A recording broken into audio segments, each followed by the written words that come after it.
see. Sorry. All right, so we are live. Welcome to another Friday afternoon of Vibe Coding with Dwayne. That's me, by the way, in case you didn't know. And we're going to be talking about vibe coding. We're going to be talking about the different levels of vibe coding. We're going to talk about from entry level stuff all the way up to advanced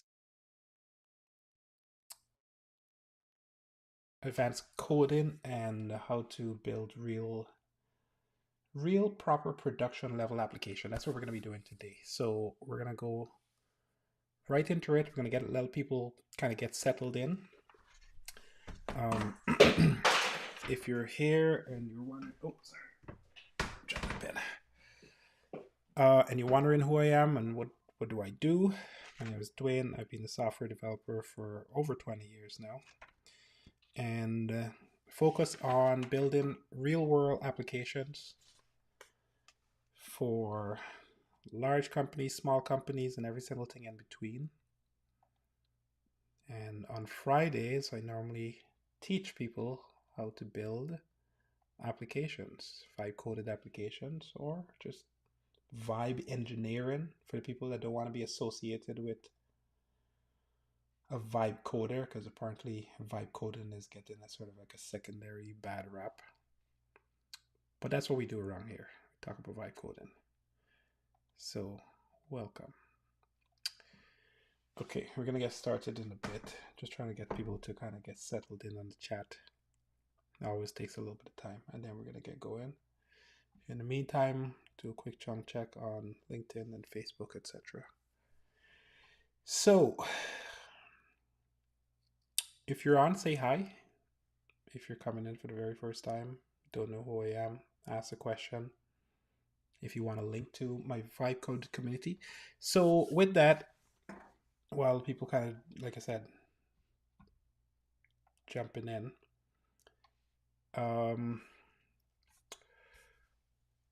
so we have a few Vibe Coded community. It's called Vibe Code to Profit. It's a free community where you could join, learn how to vibe code. And we're up to 186 members. So we're growing slowly. We had Colette that just launched her first application just a couple days ago. Joseph that had launched his application up in February. You had another person that launched theirs over the holidays. So people are actually launching applications in the community. So if you're new inside in there and you want to know where to start, the focus for me is always Cloudflare. So I teach people how to build on Cloudflare because I think that Cloudflare is an underrated platform, and bar none, it's going to become more and more important to the ecosystem of vibe coding. So that's a vibe code community for anybody that wants to get more access. Then just ask for the link in the group chat in the chat, and I'm gonna paste it inside of there. But today we are talking, as I mentioned before, about the levels of vibe coding. Sorry, I gotta do one more thing here. I just gotta get my other chat window up. I forgot to put that one up.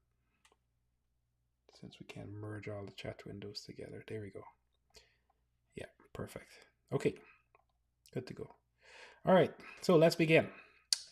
So if you've never done vibe coding before, or if you have, this topic will definitely cover some place in where you are on that scale. Okay, for the most part, thank you for the hearts, by the way. For the most part, like, people don't understand how deep the vibe coding sort of not just the community, but also the levels that exist in vibe coding community. And the truth is, I think the only people that are truly taking advantage of, let's call it level 4, level 5, are like real software people, real coders, real developers that are on the bleeding edge of this stuff. For everybody else, and that includes myself as well too, we're probably at level 3 downwards, okay, maybe level 4 downwards. But it's important to kind of understand the different stages, it's important to kind of figure out where you are in that journey, and it's important to at least have a baseline so you can level up your skill set, right? Because if you can't level up, no different than if you were in school, right? You start at grade one and you move up to grade five or grade 10 or whatever it is, right? So, um, no different. We're starting to see emergent behaviors where people are at different stages in the vibe coding community. And, because this thing is so new, less than a year old, or maybe a year old, we don't have like formal languages to kind of describe like what is a level one vibe coder versus a level two vibe coder versus a level three, right? Like we don't have any sort of language, so we're kind of making this up as we go. But yeah, so I think there's a five different thing. Now this topic here, there's other people that's going to go into more in depth with it, but for me, these are the five levels that I'm thinking about, just at a very high level. So level number one is you're essentially just offloading tasks to the AI. And we're going to go into depth in each one of these topics. We're going to talk about how to do them, how to sort of maximize your coding abilities on each platform or each level. And then we're going to do some exercise and some demo on each one. And depending on the questions that come in, we're going to talk about them in varying degrees of complexity. But the point is that at level one, you're saying, hey, can you do this for me? Can you do that for me? Technically, there's a level zero. Level zero is like writing code with just autopilot. Like for anybody that's actually written code before, in the old days, and by old days I mean like 3 years ago or 2 years ago, when you wrote code, you would just write it and you would get like one suggestion. You would press a button with a space bar, you'd get like a suggestion of what is the next potential word that you must write, or call a function or something like that. That's it. So that's level zero, but we're not talking about level zero today. Level five is basically level one is just offloading basic components, basic tasks. Maybe it's a one pager, maybe it's a section of a page to the AI to kind of get it done. Okay.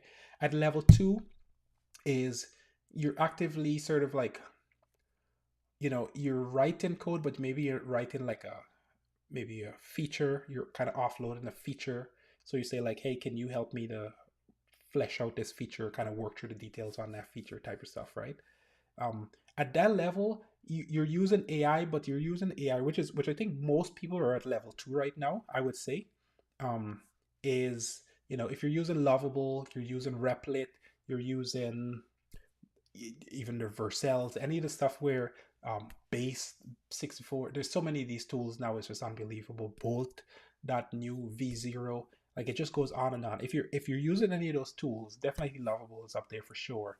I would say this is level two, okay, where you're actively sort of like engaging and chatting with the AI to be able to get some level of interaction and results from the AI itself. But you're sort of really still in that chat mode type of thing.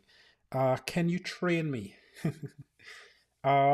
Yes, I can. If you join my free school community here, then there's free training inside of there. More than happy to train you. Watch your videos, and then if you have questions, you could ask them. So the answer is 100% yes. So HTTPS. I'll drop the link for you, buddy. HTTPS. So that's a free community. So that's level two. Okay. Like I said, Lovable, Bolt, V0, all these different tools. That's level two. Level three, on the other hand, is where it starts to get interesting. I'm going to argue that I'm in level three right now. I'm sort of teetering between level three and four. That's where I would say I'm safely at right now. In fact, I don't think the community as a whole, like vibe coding community, is at much higher than level four for sure. Right, level five is just very, very deep. But at level four, what you're really doing is you've kind of moved from prompting back and forth to more like specs. So You come up with a specification, you give some guidance, you say, this is what I'm looking for. And then once you get that specification, then you are allowing the AI to just kind of run a little bit more free based on the specification. You're allowing the AI to update its own documentation. You're allowing the AI to kind of self fix some of the issues.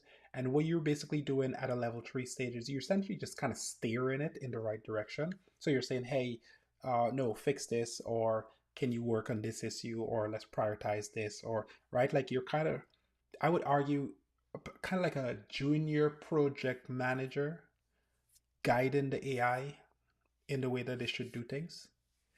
When you get up to 4, now it starts to get really interesting because what you're basically saying is, okay, I'm going to give you a spec. I want you to have this particular outcome, and I just want you to just get that done for me. That's sort of like the level of interaction, right? So you're not even looking at the code. You're just like, put together a specification, close the computer, go to bed, wake up the next day, and then it's like, okay, right, are we on track with the specification or not? And then you basically just give it. How can I use this knowledge to get remote jobs? I have a couple of projects. Well, I mean, once you have the knowledge, you can reach out to companies and tell them that you can help them with um, AI implementation, AI um, not looking for the word AI optimizing AI as a building implementing AI into their jobs. I would say if you're brand new to this type of stuff, the best place to go is Upwork or what's the other one, Fiber, right? Look for the AI jobs on there and then kind of see from there where you could fit in and learn how to kind of bid on those jobs to kind of get things, because I think that will give you a good head start. It'll also tell you exactly what you need to learn to do this properly, right? But I don't think getting remote work is a problem. I think having the knowledge and then knowing how to bid for the jobs is sort of the skill set that you need to learn. So check out Upwork for sure. That would be a good starting point for you, Mr. Buckinson. Right. And then we have so going on from level 4 to level 5. Level 5 is like, we're going to sit down, we're going to give the specification, we're going to get at a very high level, what is it that we're going to be doing? What are the things that we want to actually do? And then once we actually get a sort of a overall view of what is it that we want to do, we just let the AI just run. That means the AI is responsible for waking up, starting, working on the task, finding the bugs, fixing the bugs, iterating, doing the screenshots, doing the testing, writing the tests, right? Doing the specifications, iterating on the specification until it gets to a desired outcome. And the human being is sort of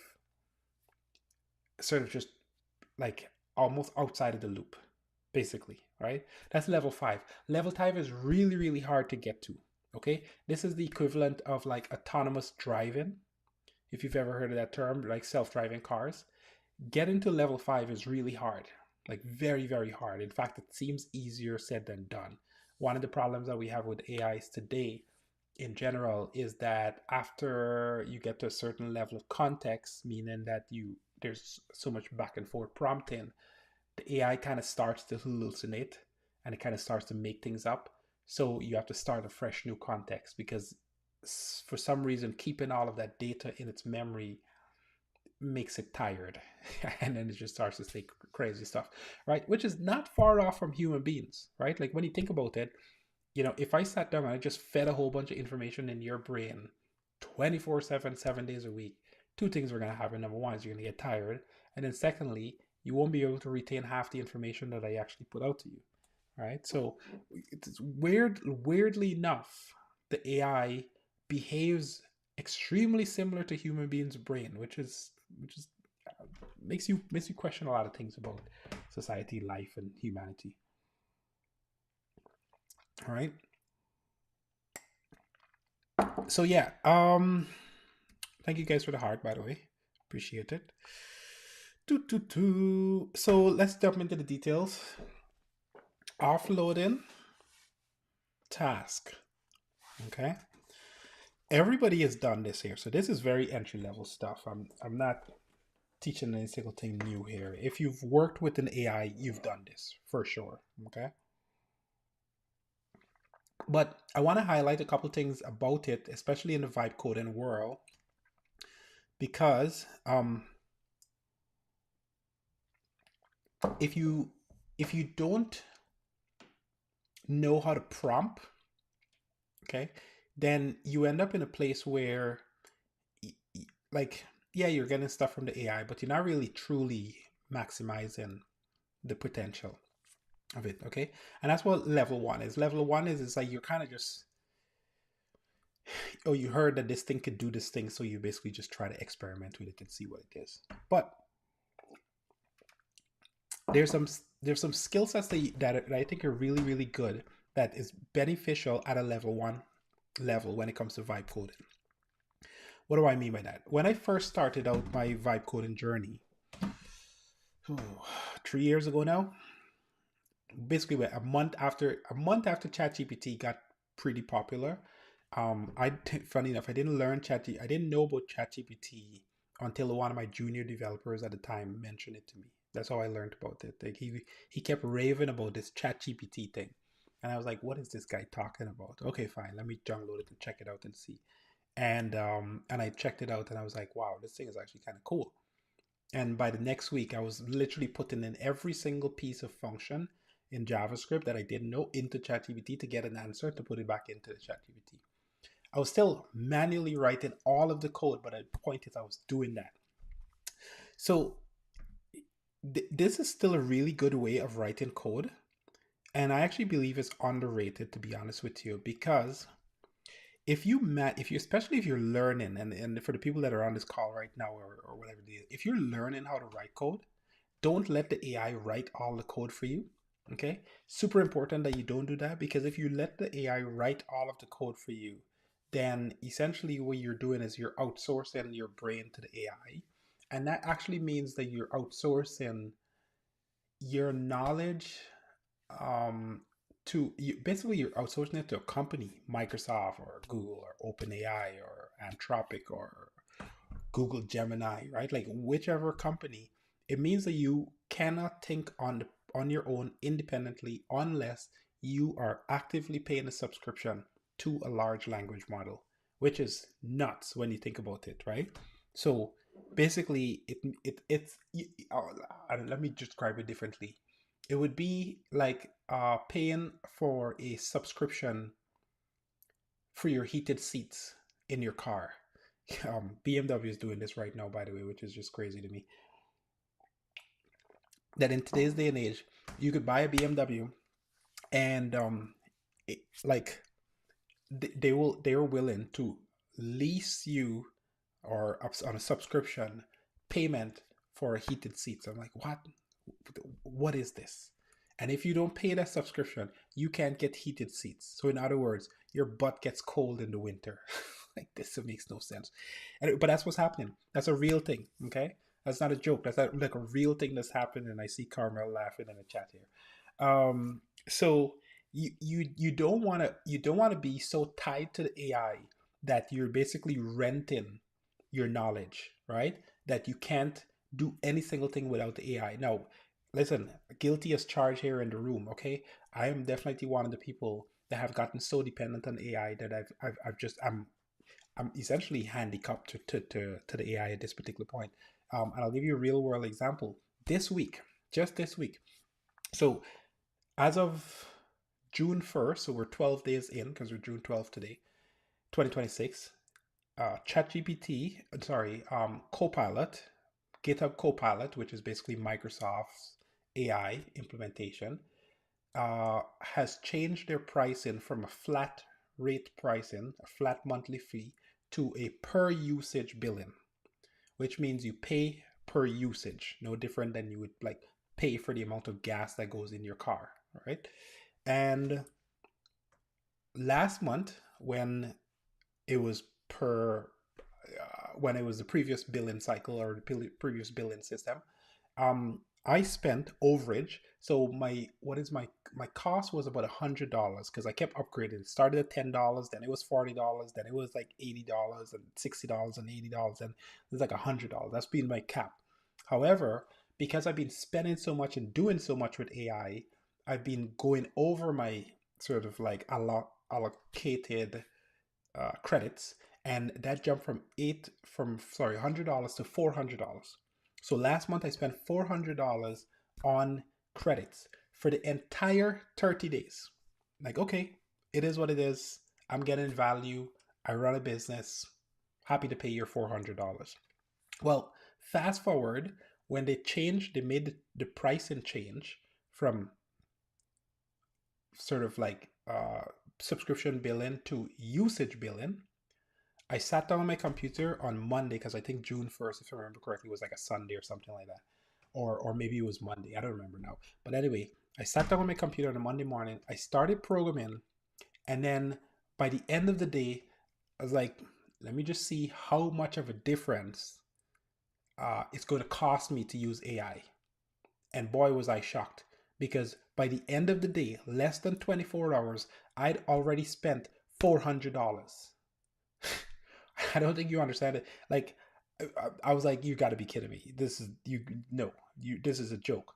So what took me 1 month with the new billing took one single day to hit, and I was like, okay, that's it. My gravy train is done. I need to find a new AI source.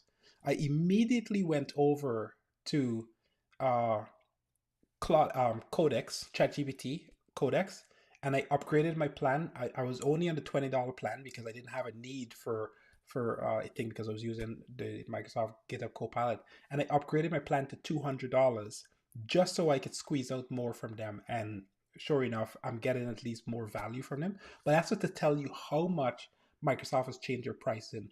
To my knowledge, right now, OpenAI is the only company that is actually giving you way more value in terms of tokens uh, than you're actually paying for. So, like jumping from the $20 to $100 plan seems like it's excessive today. At least to me, a month ago, it was like I don't need to pay $100 or $200 for a plan. And now, 100%, I'm on the $200 plan on Codex, and I'm now considering jumping on the $200 plan on Anthropic, so I could kill my $400 a month on Microsoft, which is just insane, right? Carmel says charging daily and per usage is wild. By the way, yes, it's unbelievable. I don't want to say highway robbery because the truth is we've been spoiled and we actually don't know how much this stuff truly costs on the back end. You're 100% right, Carmel. Um, and then we see White Ranger says, you make Google AdSense utility websites. Um, Google AdSense utility website. I mean, we could do websites, but I wouldn't say like Google AdSense utility websites per se. No, I can teach you how to do it because it's pretty easy. In fact, if you went into Lovable, I could show you in 2 minutes how to do it. If you have something specific, White Ranger, let me know, and I could probably give you some tips on how to get that done. Right. But the point is this, right? It's like we're getting from this AI. Essentially, we're in an AI bubble. Okay, there's a couple types of bubbles that's happening simultaneously. There's the stock market AI bubble because all the valuations of all the companies have just gone crazy. SpaceX just launched today. I gotta go check and see what their stocks is doing. But the valuations are just gone nuts on the AI companies. Okay, your Microsoft, your Google, there's etc. However, we're also in a AI bubble from all of the vibe coders, aka myself and everybody else that's on this call for sure, that thinks that they could just keep building all of this crazy AI stuff. Well, guess what, guys? What's the saying? The roosters come home or something like that. I don't remember the saying now, but yeah, all of that free lunch that you were eating, it's done. Okay, it's done. Now if you're not vibe coding and turning those vibe coded projects, all those umpteen hundred projects that you got kind of sitting in, in some part of the computer collecting dust, like 100%, it's done. Because now you got to pay for real tokens now. And like I said, the lovables and the cursors and the bolt and some of these guys, what they're doing is kind of playing kind of like a game right now. They're trying to sell $20 a month price in because they know they're going to get a volume of users, and that's going to give them a little bit of cash flow. But the reality is that it's not sustainable. And that's why, Microsoft has decided to change their pricing to usage based pricing, which I didn't know I was using up that much. So to put some perspective, if I continue at the same rate, actually here, we'll do the calculation. Where's my thing? Because I can't even think I could do the math in my head, right? So at the rate that I'm doing right now, let's just go with like 25. Okay. At the rate that I'm doing right now, if I were to continue paying the same bill, my $400 bill would jump to $10,000 a month. That's the rate difference right now in terms of like usage. Okay. Do you do monitoring? Yes, I do. I monitor every single thing, all of the tokens that I use for all of the AI because I want to see how much it's singing. So the point is that um, ChatGPT right now, Codex is the only model that I could use it at maximum plan at the $200 level, and I'm getting real value for my money at this particular point. So what's my game plan? Just going to keep using it as much as I possibly can until it's done. Um, One other thing I'll say on this topic. This week I was doing some testing because we're testing, excuse me, having support tickets come in, having the AI basically read the ticket, classify the tickets, read the documentation for the system, go to the code, try to come up with an analysis of the code, and then have a human being review it before we fix it. Okay. And what I've calculated roughly is that for every ticket that comes in and my AI kind of does the work, this is a rough calculation based on human effort and AI effort, but it's calculated as roughly for every email that comes in, it's about $35. The AI cost itself is about $15 for me for every email that comes in right now. Okay. So um, for it to make sense, that cost has to go back out to my customers. There's no question. That's the only way that I could continue consistently and reliably maintaining that level of cost. Else, I'm going to have the same problem that Microsoft has, which is basically, you know, like I'm just going to be eaten alive. Um, I said mentoring. Oh man, I'm sorry, not monitoring. So the answer is yes. Join my vibe coded community, Carmel, and then you can watch some of the videos and do stuff like that, and then we could talk about mentoring. I don't do one-on-one, not with my vibe coded community, but I am contemplating on doing like a one-to-many group mentoring type program. That would be a paid thing though. It wouldn't be for free, but you can go in here for free. You can learn for free. You could ask questions in there for free. You can, like, I'm just putting out tutorials 100% free in Vibe Coded community around Cloudflare and stuff. There's a lot more tutorials coming in, but um, that's where I teach all the stuff for free. And then obviously I got YouTube and some other stuff. But once you go in there, you could think. And you could also book a call. Once you go in there, you'll see instructions on how to book a call with me if you want to do that for free, by the way. All right. Yeah, no problem. Happy to help. What do you use again? So you're talking about for coding. So right now I'm using Codex. So if you don't know what Codex is yeah, no problem, Carmel. For Codex I'm using. If you don't know what the Codex app look like, this is what it looks like. It looks literally almost the same to the ChatGPT app. The only difference is that it has a bunch of projects on the sideline and it has automations here, but they're one of the same. Technically, they're the same app, but that's what I'm using for code right now.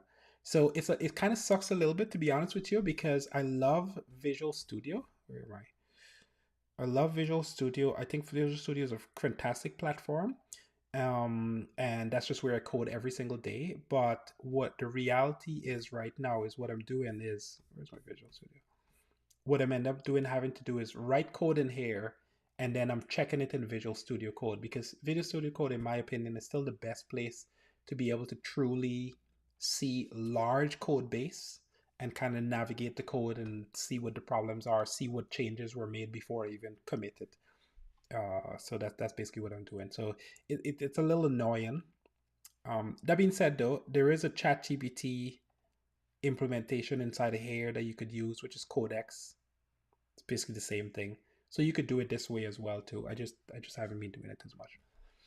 So yeah, so where are we? So we're at the concept of this level 1 coding. And basically what I'm trying to explain to you guys is level 1 vibe coding is still very, very important and relevant, especially if you're learning. I can't stress this enough. If you're learning, right, and you're trying to let AI do every single thing, don't do it.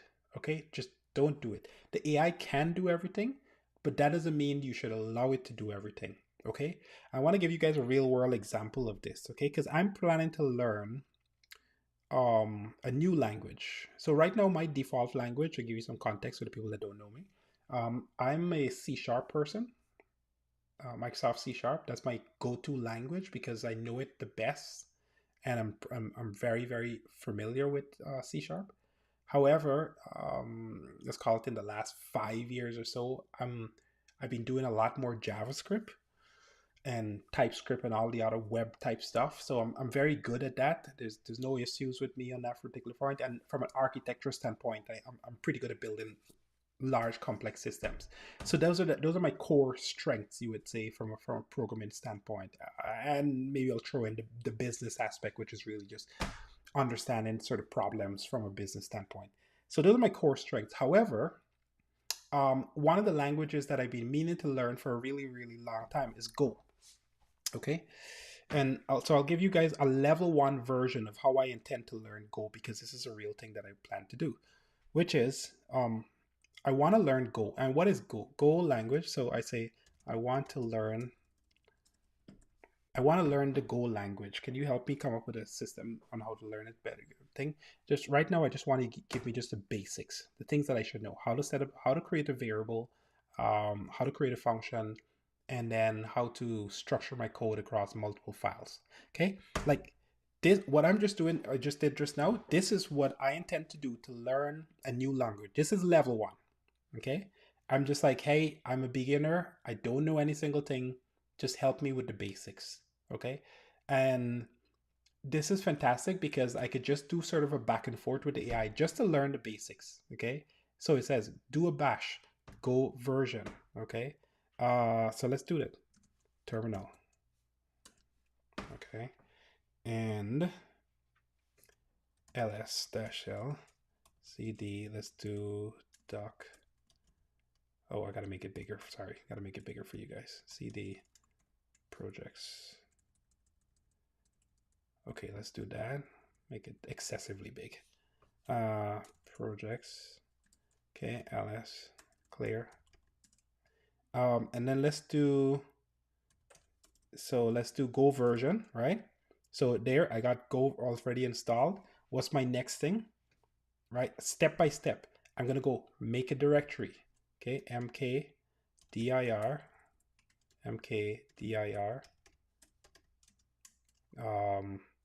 learn Go. Okay, cd learn Go. Okay, this is very entry level, but I'm just making sure that you understand what I mean by level 1, step by step doing things. So now I cd into it. Now I just need to do go mod init example that go learn Go. So this is my first program here. Go mod init example, and I'm just gonna put my website here. So dwayne.me/learn Go. Okay, so that's the module that I'm doing.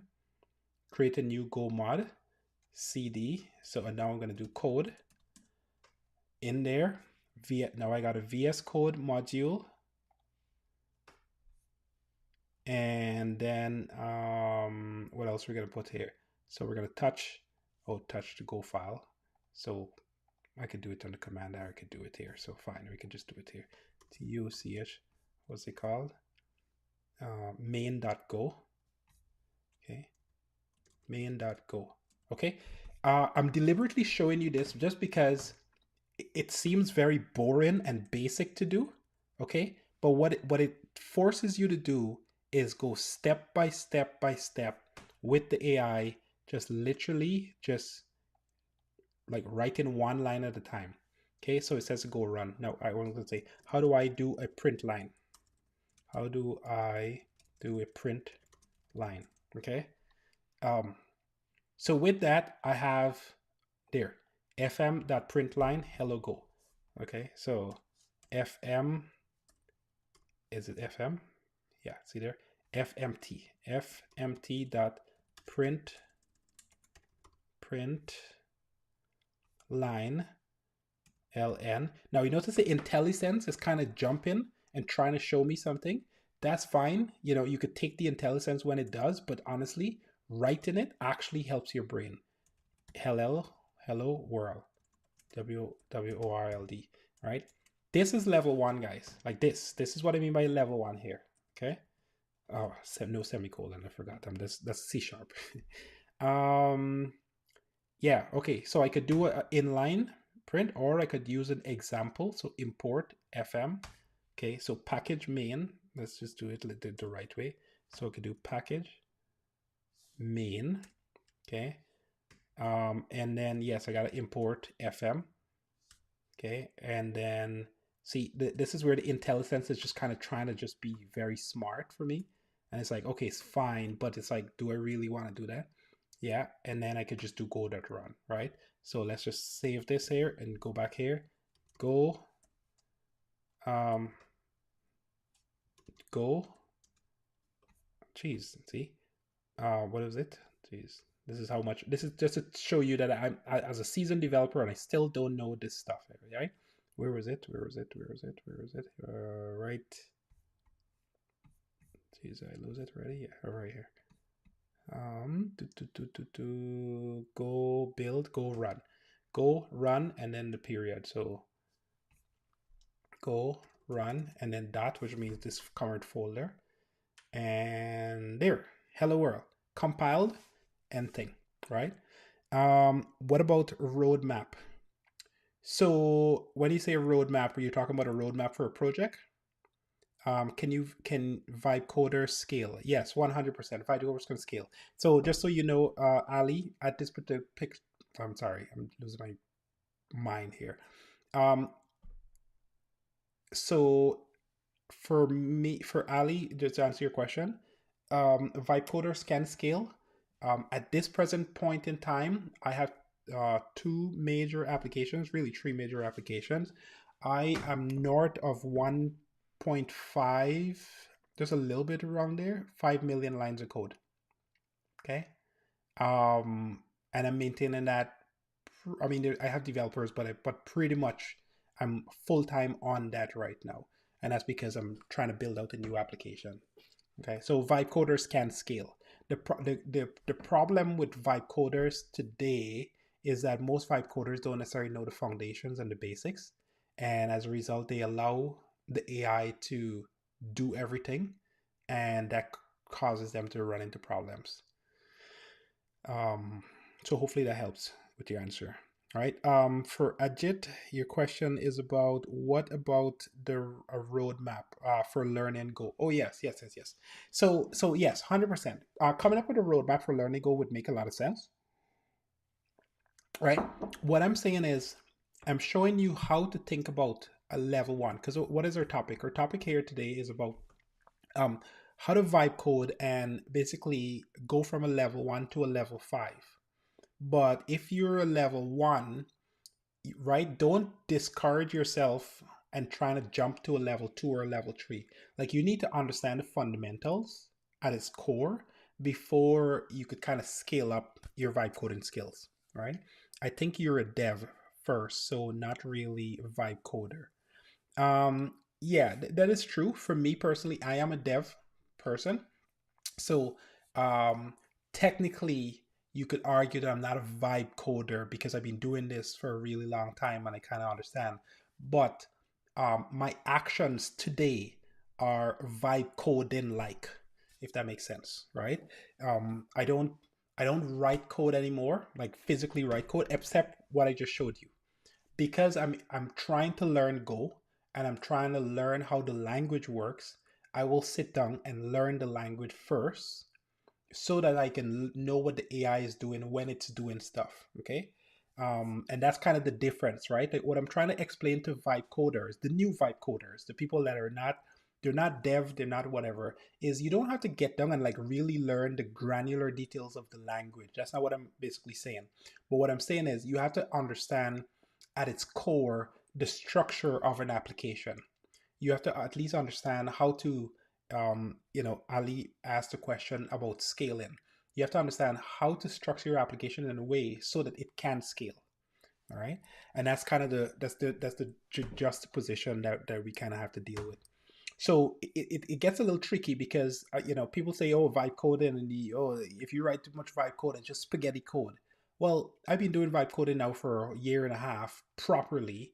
um, and I don't have spaghetti code. I could tell you that for sure, right? And that's because I'm paying attention to the code. I understand where I need to separate, build a new application, where I need to do a microservice, encapsulate the code.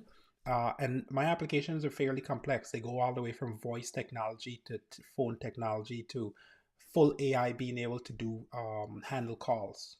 And then, from there, right now I'm working on um, in my application an a human being able to have his own computer in the cloud. It just spins up background and behind the scenes, do a whole bunch of stuff for you, spin down and it continues. So there's a lot of complexity there in trying to get that right, right? Security wise, etc. Right? So yeah, fair question though. Thank you guys for interacting and engaging with me. So let me see. I have two projects I worked on using AI. So you're right. You're right. Scaling is doable with this method. It really is. There's no question about it that it's scalable. In fact, we're going through a transition period when it comes to software and AI and every single thing else. Like we're literally in the middle of a transition, and there's two things that's going to come out. You're going to have people that are going to be naysayers. Okay, these are your like really really senior developers that like they could see what AI is doing, but they don't necessarily want to get their hands dirty and like really go deep into it because they're kind of comfortable where they are. And so what they're going to be, their position is going to be, you can't build a real world application with AI.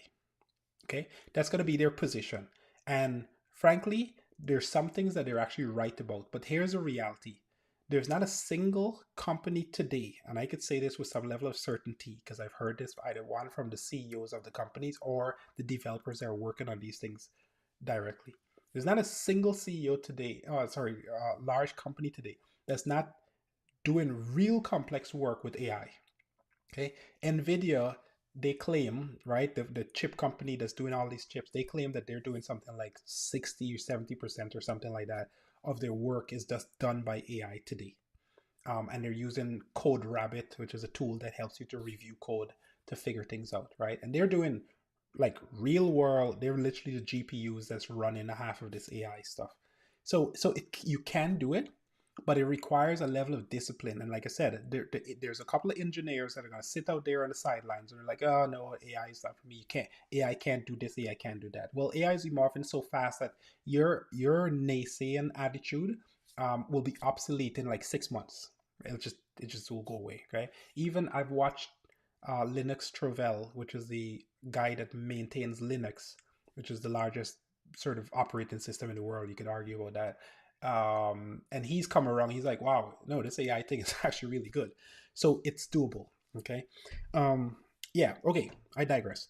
So, right, like I said, so level two. So that was level one. What was level one? Level one is writing the code manually. Okay. Like just going in there and just writing it. And again, I mentioned this before. I'm mentioning it again. I plan to learn Go. I'm not a Go expert. I don't know Go as a language. Go is very similar to C sharp, but it's different. The reason why I want to learn Go, just to let you understand why, I'll give you guys my motivation. I have an app. The app that I have and I just launched recently is a app that basically helps you with scoring leads and doing sales and a ton of stuff around sales and business. Okay, I won't go into the details of the app here, but that's basically what the app focuses on. And when I load, see that load in there. Okay, that load in that you're seeing right now, I'm just gonna let it run for a sec. There, it's finished now. That's the backend because it's on a microservice spinning up. It's sitting on C sharp, and C sharp, the loading time for C sharp is just significantly slower. It's not crazy. Okay, now I'm going to go back into the same app again. I'm just going to go into a demo account here. So I'm going to go back into a demo account. Okay, and then you're going to see it's going to happen much faster. Okay, 100, 2 100, 3 100. There we go. Okay, so it's up again. So now it's significantly faster. So now if I keep refreshing, 100 to 100, right? Like 100 to 100. So let's call it 2 seconds for the page to load. 2 seconds is fine. The problem is for me, it's unacceptable. Like I want instant. Okay. And as a result of that, I'm willing to rewrite the entire thing, but huge sections of it in Go just to gain that extra 500 milliseconds or more. Okay. Because what I'm trying to do is build this application that one salesperson should be able to manage 100,000 leads without breaking a sweat.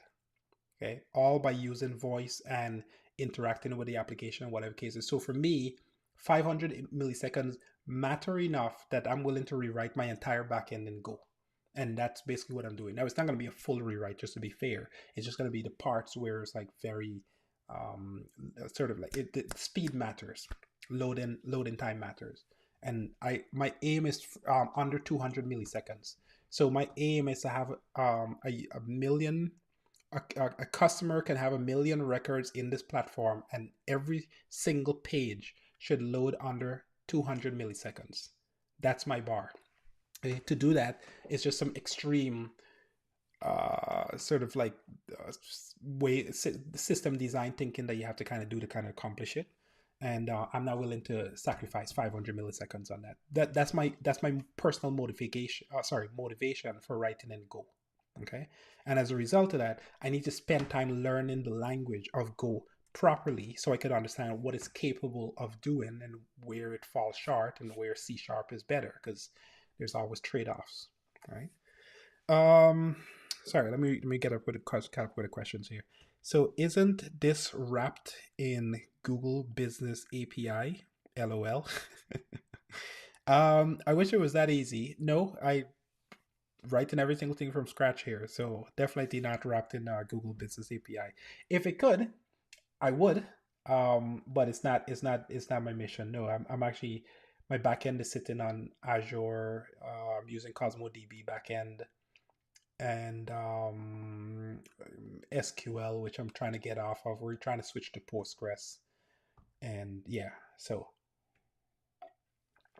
and then Ajit says, I hear that, but how the data is fetched on the front end to can look at. Let me see.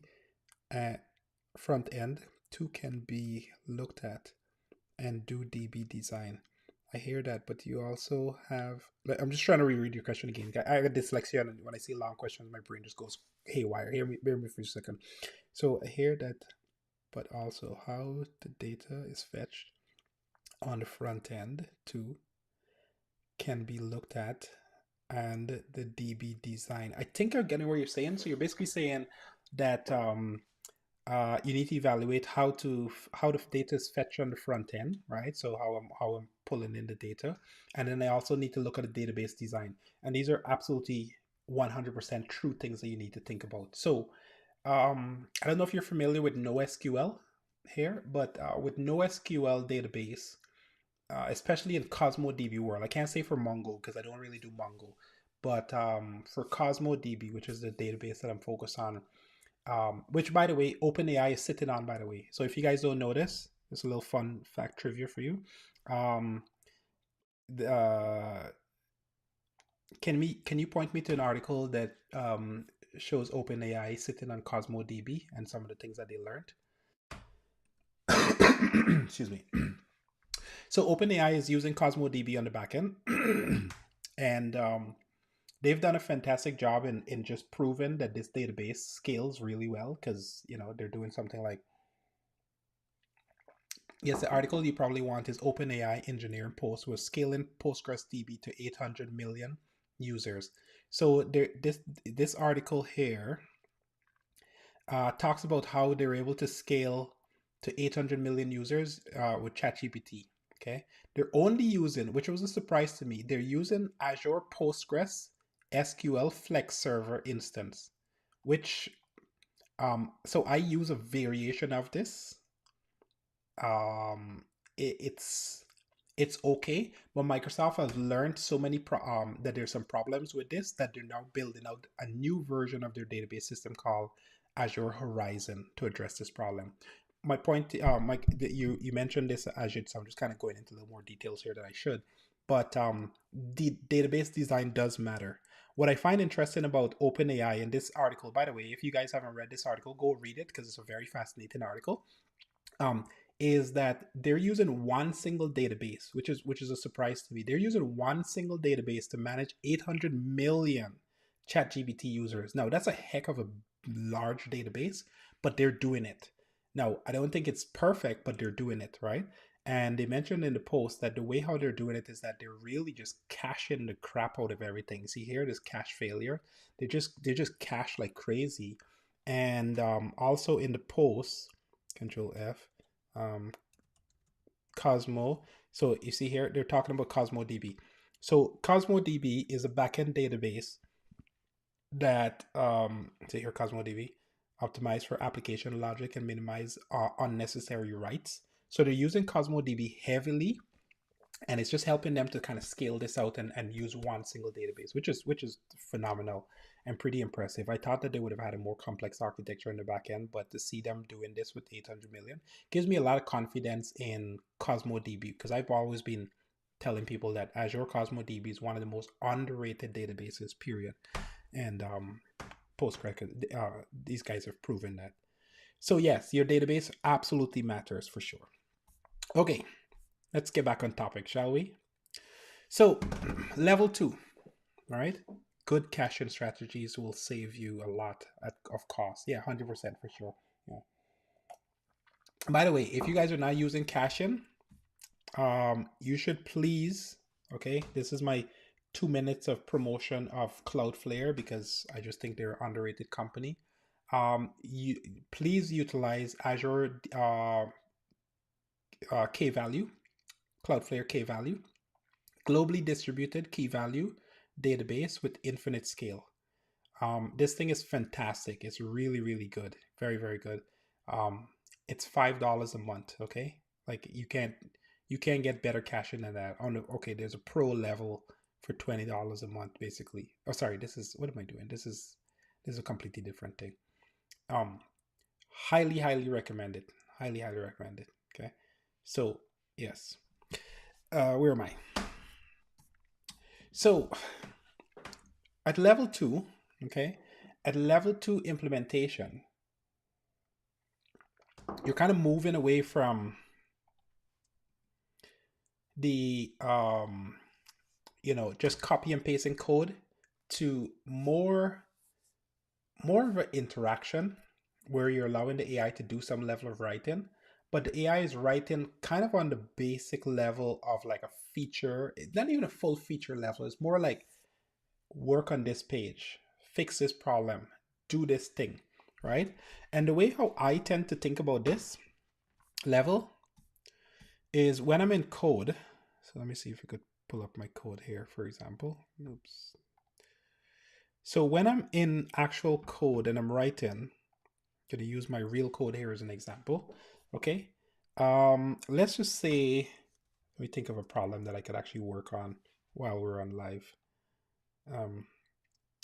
So one of the things that I want to do, okay, let me go to my preview URL. Preview.lead score. Because I want to show you how I think about sort of like the mid level of doing API design. So come on. Yeah, see that loading time there? Drives me nuts. Okay, here. So this is where they put the gear. Annoying. The gear is supposed to be on this corner here or this corner, but whatever. So so this is the sort order. I'm changing the sort order here. Okay, you know what? Yeah, sure. We'll just do it this way. We'll just do it. So normally what I do is I'll always take a screenshot of the entire thing. And basically, I'm going to take this gear icon, which you guys may or may not be able to see, and I'm going to move it next to company/name. It's a pretty trivial task, but I just want to basically just highlight the point of like where I'm at, like what the definition of level 2 is. Level 2 is, and I'm like, okay, you know what? So I'll just always paste the image in and I'll say, so the action menu where the gear is, I want to actually put the gear next to the name/company so that we can, the sort order can go next to, um, it can go there and then we'll be able to sort. So if you could move it over, that would be great. Okay. This is level 2. Okay. It's component by component, line by line, kind of just shifting things around, right? I know what I want and I'm basically just doing it. Tag you're it. Hey Dwayne, how are you doing? Tag you're it. How are you doing? It's a tag you're it. Good to see you. All right. So let me make sure that okay, I'm just looking to see what's going on the social media platforms. Do do do. La la la. La la la. Okay. Just checking to see what's going on actually, you know what I should do? I should check my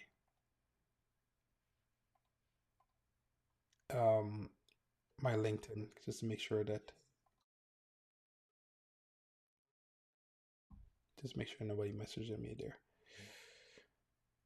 Sorry. I'm just double checking the lives. Multitasking and doing a live. Like people underestimate how hard it is to do lives. I've gotten more accustomed to it, but man, like it's a lot of just juggling of a lot of stuff in your brain. And this is the reason why I force myself to come live every single week is because you like it's muscle memory. You have to really practice and kind of thing. Uh just flipping ping. Hey Dwayne, how are you? Can we get the link? Yes, absolutely. You most certainly can. Join the community. Thanks for asking, by the way. So, right? Okay, so I'm at level 2. This is level 2. Okay, what is level 2? Just to go back, right? What we're doing at level 2 is we're really just like taking a screenshot, dropping it into the AI, getting the AI to do a little bit of work, right? Making some changes, fixing, iterating. I will say that this is probably the most underrated skill that you could develop, which is this iterative loop, especially for the people that don't have experience like vibe coding. I think this is the level that you need to spend the most time on. Why? Because there's a level of intuition that comes over time by just prompting and reading and prompting and reading and prompting and reading. I want to be real with you guys. When I sit down and I'm doing coding, people are talking about all these agentic systems and you could run like 5 or 6 or 7 of these things at a time.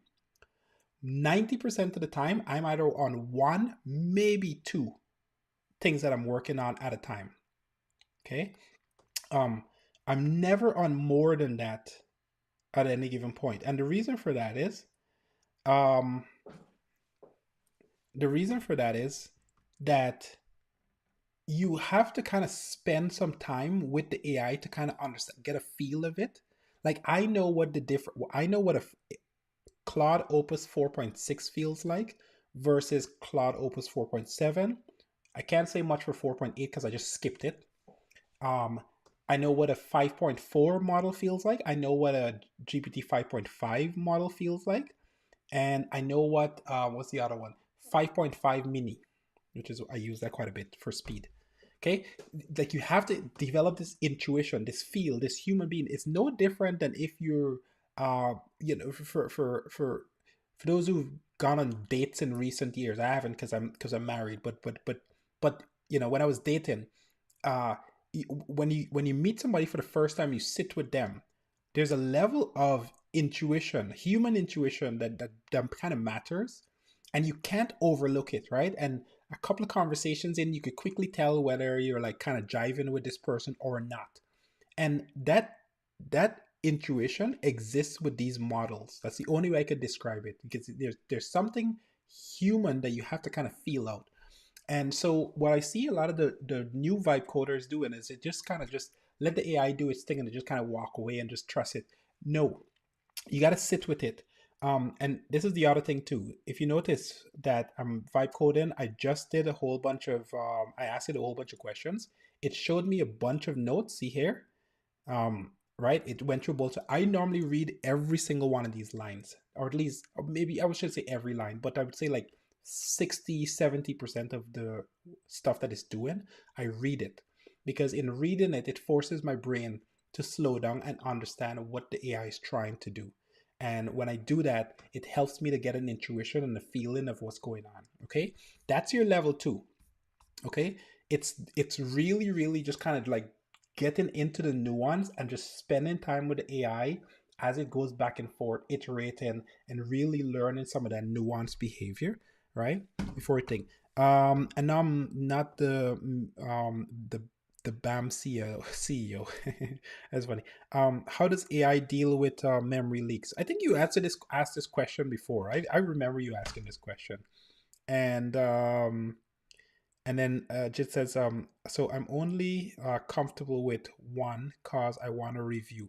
See, okay, this is interesting that you say this, Jit. I appreciate your honesty on this one here. Um, so when you're doing one, you can review, but the thing with this is that you won't gain speed, right? It's kind of a trade-off. I would say stay on one if you're trying to learn deep. If you're trying to really, really go deep on your knowledge, then stay on one. But honestly, I would encourage you to try to jump up to level, at least level two. Because if you jump up to level two, you can still learn, but you have to change the way that you learn. And you still can review. You just have to change the way that you review, if that makes any sense, right? Like at level two, it doesn't take away the learning, and it doesn't take away the art of feeling out the AI and being in control. Like those things are still there. And what I find is, okay, just to give you a real world example. And by the way, I want to just as a this is a side note on this side note. Uh, Opus 4.6 is way better at doing this than thing. Let me see if I can find a real example. I'll try to find a real example for it. Um, I could probably just go back in the history and look for it. Um, I find the formatting of 4.6 significantly better. So I tend to ask 4.6 questions when I don't know. So as an example, I was literally in this application a while ago, and I saved a document here. Let's just say, um, can you just write some notes just specific to this client? I think we're going to be talking with them next week, so I just want to just put some notes in here. Okay, so just some random notes I'm just saving. Okay, and then I came in here, I pressed the save button. See, I don't like that saving, it's just taking a while there. I came in here and I clicked on edit to edit the notes, and when I did that, I made a change, just a simple change. I pressed on save, and I got a failure. Okay, when I got that failure, I was like, why is this thing failing? This, like, why is this failing? Couldn't understand. So what I would do is I would copy, take a screenshot of the page to give the AI context, and then I would go into the backend, find the actual API where it's failing, and collect the logs, copy those logs, bring it into the AI. And then when I'm dropping the description, I'm giving it context, which is the screenshot. I'm also giving it the actual error from the backend logs, right? And then I'm saying, hey, I got a problem here. Oh, and the other thing I'm doing is I'm also giving it the curl URL, right? So I'm going into the network, and I'm basically pulling out, right clicking, and I'm saying, hey, copy as curl. So I have the exact same. So I have the exact page, I have the exact curl, and I have the exact error from the backend, and then I'm asking the AI to fix it. And while it's going through it, fixing or doing analysis on the problem, I'm reading the code to understand where it thinks the problem is. This way, if there's ever a variation from my way of thinking of the problem, I instantly stop it. I was like, no, you're going in the wrong direction. Here's where you need to be looking. Okay, so that still allows you, and I think you should really practice this, Ajit, which is that will give you the level of control that you're still trying to keep without you having to do the manual sort of back and forth type of stuff, especially if you're trying to keep things really on bay. All right. Um, so that I would encourage you to at least try to do that. Okay. Let me see the other questions here. So you're doing so you're so you among doing question and answer, um and how does it deal with memory leaks? You keep asking me what this memory leak thing. So memory leak is, it's more like loss of context than memory leak. Okay, so there's a nuance here. The definition of memory leak is an application that basically is not cleaning up its memory over time, and therefore memory kind of just sits around on the application until you get the problem where the application runs out of memory and it crashes, right? Like that's kind of the rough definition of a memory leak. um, in the AI context, that's not a, we're not dealing with memory leak problems. What we're dealing with context, you could call it the context leak problem, which is the context gets too big, and as a result, the AI just doesn't know how to keep track of all the different information that's in the pipeline, right? In other words, you started the conversation and now you've written not a paragraph, but an entire book worth of back and forth conversation, and then the AI has to kind of keep track of that entire context. You lose context over time. So I think that's the memory leak that you're describing, Anon. For that particular case, the only real solution at this particular point, there's some people that are writing stuff that could do um, compacting and compressing. So in other words, they summarize the data, they start a new context window and start from fresh kind of deal. Honestly, I haven't had too many problems with that because generally speaking, I'm kind of dealing with one problem at a time, exactly how I just described it before to edge it. Right. So hopefully that helps you there with the question thing. The reason being that AI will drift slightly. So I keep having to say hey, yes, okay, fair enough. Yeah, so the drifting is a real thing, but that means that you have to manage your context window. Okay, so so it's fine that you're doing level one. I think you need to be moving into level two, and I think you need to be thinking about your context window. And again, this is the intuition that I'm talking about, right? I didn't get to level one from level two by just doing that overnight. It took me like 6 months. I'm not making this up. The first 200,000 lines of my code that I wrote was 100% in level one. I just kept doing that back and forth, back and forth. Copy a piece of code, I review it, put it into the code, test it, go back and forth. I keep doing that over and over. That's my first level one context. Once I understood that, I'm like, okay, I see what the AI is doing. Let me see if I could bring it up to level two. And the truth is, at the time, the AI models weren't as good. So they were just writing garbage. In fact, a lot of the projects that I started, I just abandoned them because I was like, this is just crap. I just don't trust this thing. But by the time it got to like December and Opus 4.5 came out, I was like, holy crap, this thing is doing code. Like this thing is like legit going through code. But when it got to 4.6, I remember specifically switching the model. I was actually happy with 4.5, by the way. I was very happy with 4.5. I was like, if we just stay at 4.5, I'll be fine. I don't need a smarter model. I'll just think, at least that's what I said back then, until I got 4.6. And what I recognize with 4.6 is that I don't have to tell it exactly which file to go look at. It will go figure out the files. And I was like, wow, this thing actually will go and figure out all the different files that's relevant for the problem.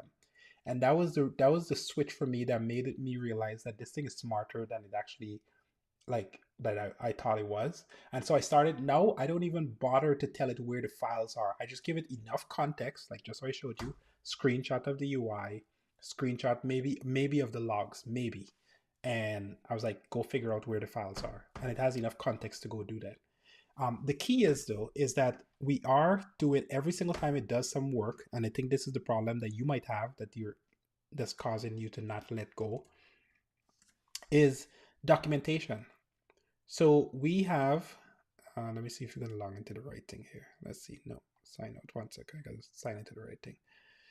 So we have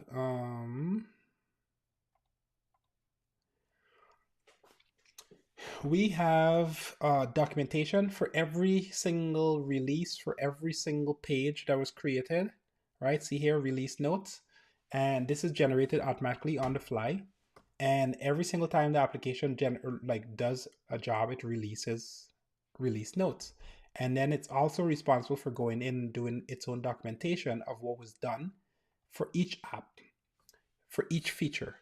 So by doing this, we have accounts receivable. We know exactly what the features are on the accounts receivable, authentication, etc. And so the AI is using this as sort of a guiding thing for the module that it's working on. And this has been really a game changer, honestly. Letting the AI just write its own documentation and then instructed that before you write any new code, go read the documentation and then come back and start writing. Happens usually at the start of a project, but eventually it gets the structure I need. Yeah, that's totally fair. Totally fair. So yeah, okay. So let's move forward a little bit. I think we've belabored the point on level 2.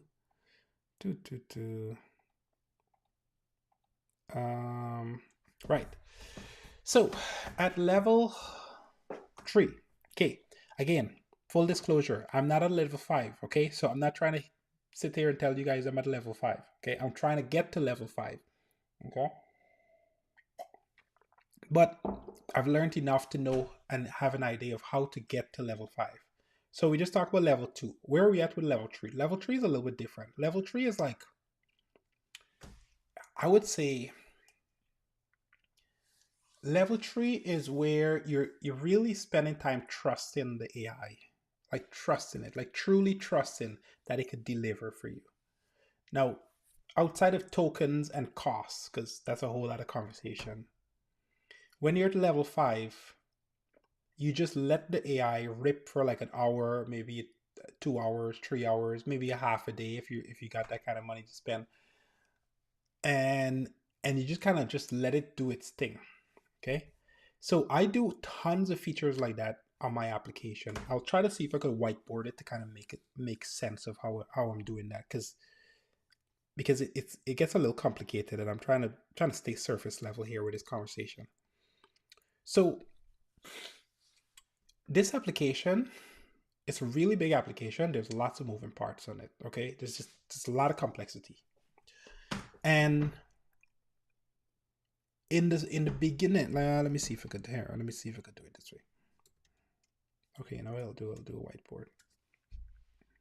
Just so I have something to kind of draw on. I like drawing. Of course. There we go. Okay, so nice. Right. Okay. So here. So in the beginning, when I started building and architecting this application, I would say that it was like this. I had this. This is a dramatic oversimplification. Okay, this application is way more complex than this, but it's just for illustration purposes.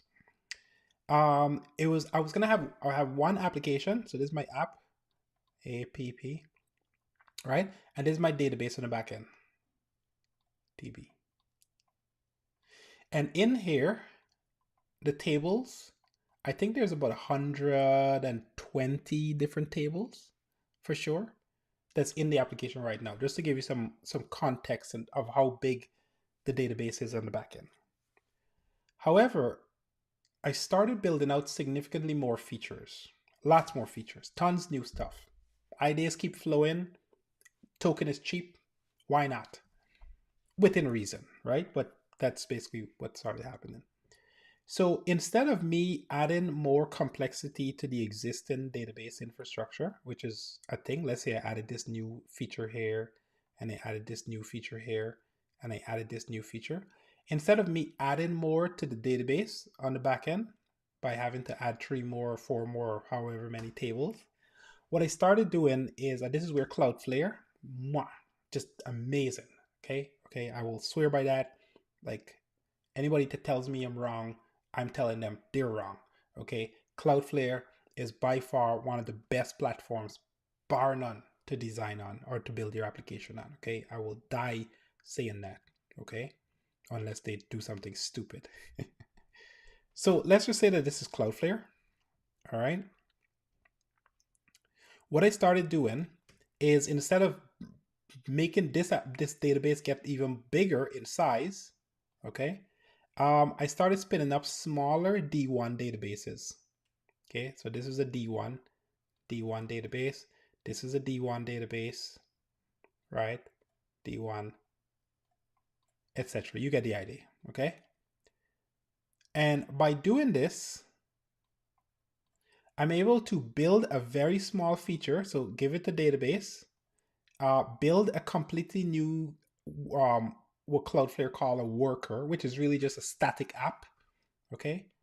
And then embed it into the application. That's what I started doing. So each section of the app gets its own independent app with its own database, and somewhere in the back end, there might be some sort of sync process that might help you, like might help me to manage the different applications. And then if there's any ties to the main database, push it in the main database. Okay. All while maintaining, the key here is that what I'm really doing is, say I have a sync service in between. Let's call it a sync, right? It's not a full sync, but it's kind of like a push system. SYNC. SYNC. Jeez. Okay. So this allows me to have one system completely independent, and I could just vibe code this thing all I want. Okay. I'm just going to put VB for now. I'm going to put vibe coding because VB means something different. Vibe, VIBE. CODE. Okay. So I could just vibe code the crap out of this. Therefore, if this thing doesn't work out, it may or may not work out. If it doesn't work out, I could just throw away the whole thing. And I haven't necessarily messed with my main application. And this is what, when you're level 3, this is kind of the thing that you're doing. Okay? You're building out features for your application, but you have structured the application in such a way that in the event that this thing actually just completely breaks or fall over, it doesn't touch your main application. Therefore, it allows you the room that you need to experiment. You following? Right? Like that's basically what you're doing. And this is such an amazing way of building application. It's underrated. In fact, I'm gonna show you guys two. Let me see if I could do this. So I'm gonna go to Azure. I'm gonna show you real world. So I don't. This is a test account. I don't have any data inside of here. But it'll show. It'll just be a way to show you. Let me see if I could find something relevant inside of here. Because once I found out that this is what these guys were doing, I thought it was actually amazing. Of course, let me see if I could find. I'm just trying to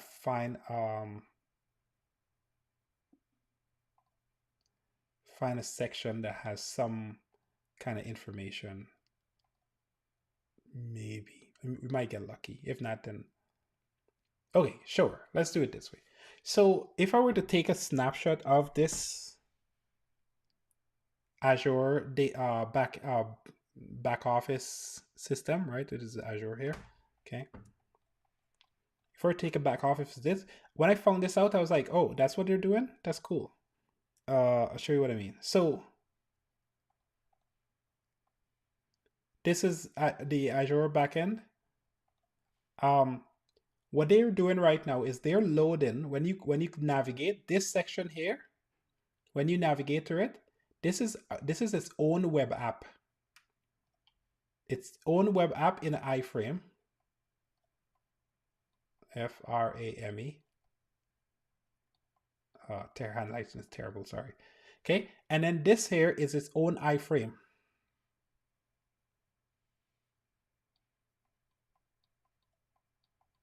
FRAME.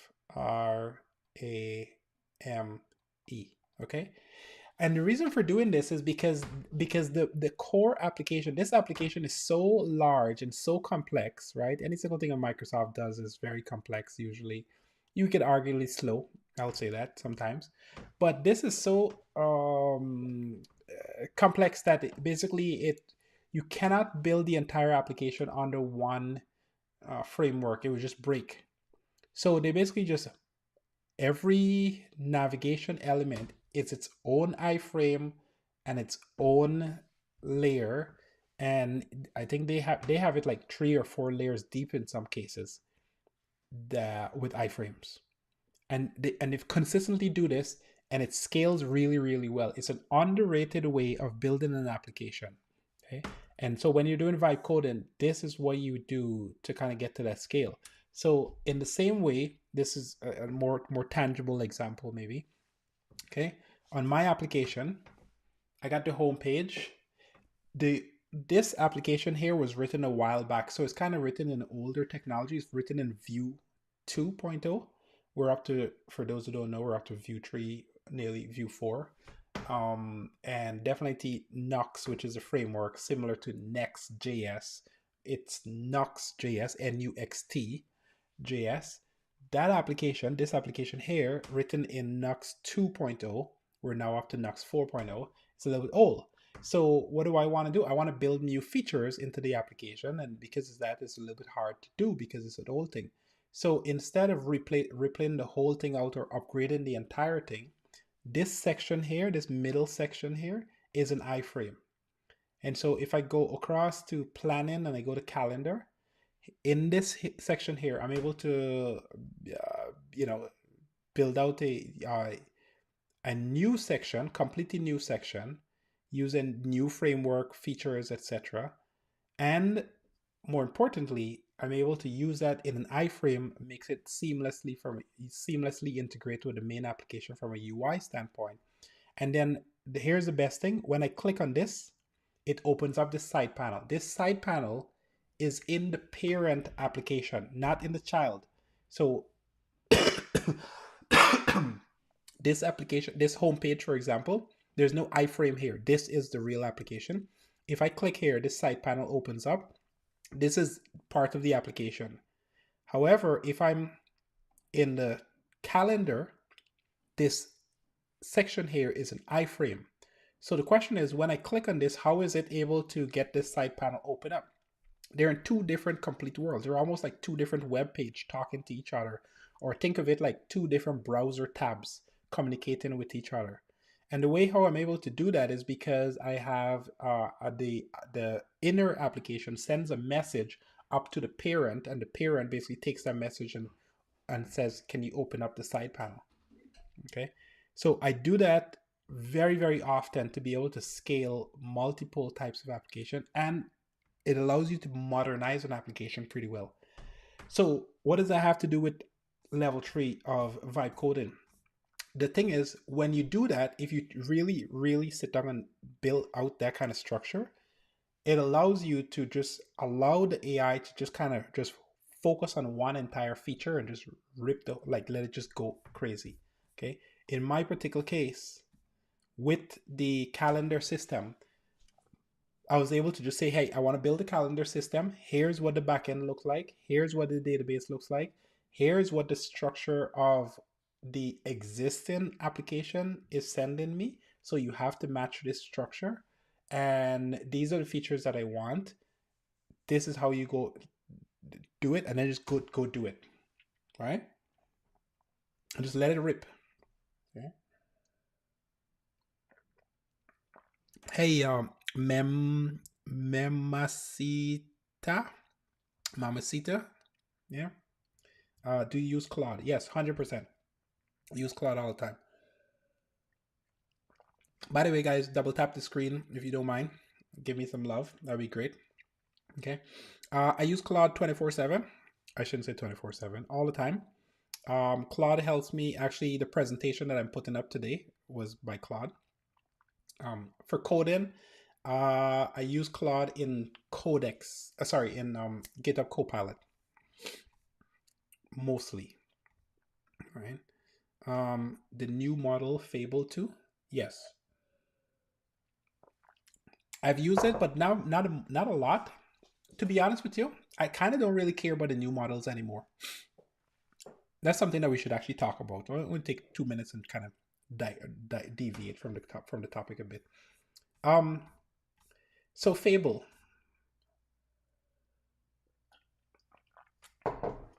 What do I think about Fable? So I don't have a lot of opinion about it, partially because I haven't used it enough to really give an in-depth opinion from a coding standpoint. So I just want to be real with that. Okay. Um, but I have used it. I've used it for the last 2 days. It's okay. It's great. There's nothing wrong with it. In fact, I plan to rebuild one of my startup website on it because the attention to details on the UI is actually quite nice. And frankly, the other models were driving me nuts. It would do one thing and then I would tell it to do something else and then it would undo the other thing that it just recently did, which was just driving me crazy. 4.6 did that, 4.7 did that, Opus 4.8 also did that. Better, but not as great. Fable seems to be holding consistency a lot better. Um, the reason why I kind of don't care about Fable is two reasons. Number one is the AI cost has gotten so ridiculous now that, frankly, from a business standpoint, it's kind of not really worth my time to spend that kind of money on a model. If I were to build a real project on Fable right now, let's say like a web page, like an average decent sized web page, based on my research, it'll cost me about $50 to $60. Now, just to be fair, that's pretty cheap considering the fact that if I'm doing a website, I charge like 10 grand for a website, right? So that's super cheap. The problem is that the models have got overall they've gotten really really good, and right now at $60 to do a website based on what we were paying before, it's just not worth it. And frankly, I don't need smarter models, I just need cheaper models. So because like 4.6, to be honest with you, I barely use 4.7 and I barely use 4.8. I mostly use 4.6. And the reason why is that 4.6 is the first and the last model that I've seen from Anthropic where it just keeps going until it figures things out. It just keeps hammering away consistently and keeps trying different things until it figures it out. Now, and then more importantly, what I like about 4.6 is that it gives me a really good in-depth analysis of what it thinks the problem is and what solution it actually implemented, which I really like. The problem that I have with the 4.7 and the 4.8 models is that they're very lazy. This is how I would describe them. Again, I talk about this whole human thing. The 4.6 model, 4.7 and 4.8 are very lazy. They try to do, I wouldn't say shortcuts, but they try to just do the bare minimum. And I believe that that is a behavioral side effect of Anthropic trying to lower costs because of the fact that they've been the models are getting more expensive. They don't have GPUs. In fact, 2 days ago, they just signed a contract with, of all people, Elon Musk to rent GPUs, and Elon Musk is renting them at like $1 billion a month or something crazy. Like it's nuts because they're making so much money.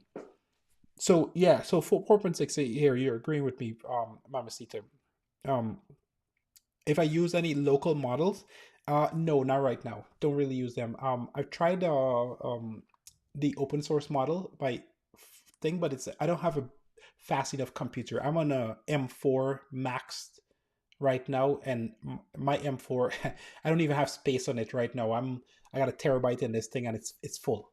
And let's not even have the conversation about the cost of hard drives, okay? Because I got like 4 terabytes, maybe 6 4 terabyte hard drives. They're all full. I got a NAS system here with 2 4 terabytes inside. They're full, okay? And I'm like, spending $1,000 on 4 terabytes is it's insane. Okay, it's not a full $1,000, but it's close in today's day, which is just insane. But going back to Fable, so the problem that I have with Fable is that while Fable is really good at what it does, I don't like you can't just throw Fable at a everyday basic task. I think it's a waste of resources and a waste of a model, right? If I'm doing Fable, I'm doing it because I'm solving a really complex bug or problem in my application. and I need the application, I need the code, sorry, the model to really, really think deep about it for a really long time, that's when I would use a Fable, right? However, I've already maxed out my tokens for the month. I'm midway through the month, and I'm already pushing. I'm about $900, maybe $1,000 by now on on token costs for the month. So I'm like, I don't know if I want to spend more money than this month on AI tokens. So that's kind of my problem right now. I joined the school program. Oh, good man. Appreciate that. For all the new people that just jumped in, here's the link, right? Yeah, that's a lot of tokens. Yeah, it's a lot of money too. I was telling the story earlier that last month I did $400 in tokens using GitHub Copilot, and that was because they were on a subscription model. I had $100 a month plan, and my overage was $300 in tokens. This month they changed it as of June 1st. They changed it to usage base, and day one, I'm not making this up. Day one, I used up $400 worth of credit, and I was like, this is ridiculous. So I've now upgraded to GPT 5 Codex, their max plan, which is $200, and Claude $200, just to be able to kind of load balance the cost. But yeah, so that it is what it is. I mean, I run a business, so I could justify the cost, but I've equate my calculations. I'm kind of repeating myself here, but I said this earlier. I equate my estimation right now is that the AI models are costing me about $15 an hour, roughly, for support tickets that I'm doing. So that's a rough estimate, but basically that's what I'm calculating at this particular point. And I'm like, well, okay, so just see. So let me just do the numbers of 20, 24. Yeah, so that's 360. That's basically my rough estimate at this particular point, right? And it's fairly spot on with what I've been seeing from the thing. So if you're building a real application, like $15 an hour is a actually $15 an hour is a mid to senior level developer in a third world country.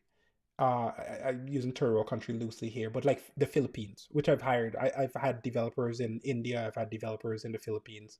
And back then we were paying anywhere from, yeah, $15 an hour, between 13 to $15 US an hour. That's what I was paying. So that's what I'm comparing now to where AI is at this particular point. So I'm like, is $15 an hour worth it to me? Yes, it is, because it's still cheaper than basically it's a full time. I'm saying third world because I know some of you guys are on this channel here, you're from India or whatever. I'm not trying to be disrespectful here. I'm just saying, just based on US North America type standards of how they think about the world. But yeah, $15 an hour is what I think AI is priced at right now today. So now you got to figure out, is that worth it? um what's costing you $15 an hour with AI? Write in code, buddy. Write in code. So like I'm spending right now, not on Codex, because Codex is the only AI model right now that's just allowing people to just go crazy. And the only reason is Sam Altman, the founder of OpenAI, or one of the founders, they recognize that this was going to be a problem earlier on, and they just bought CPUs, and they bought like insane amounts of compute.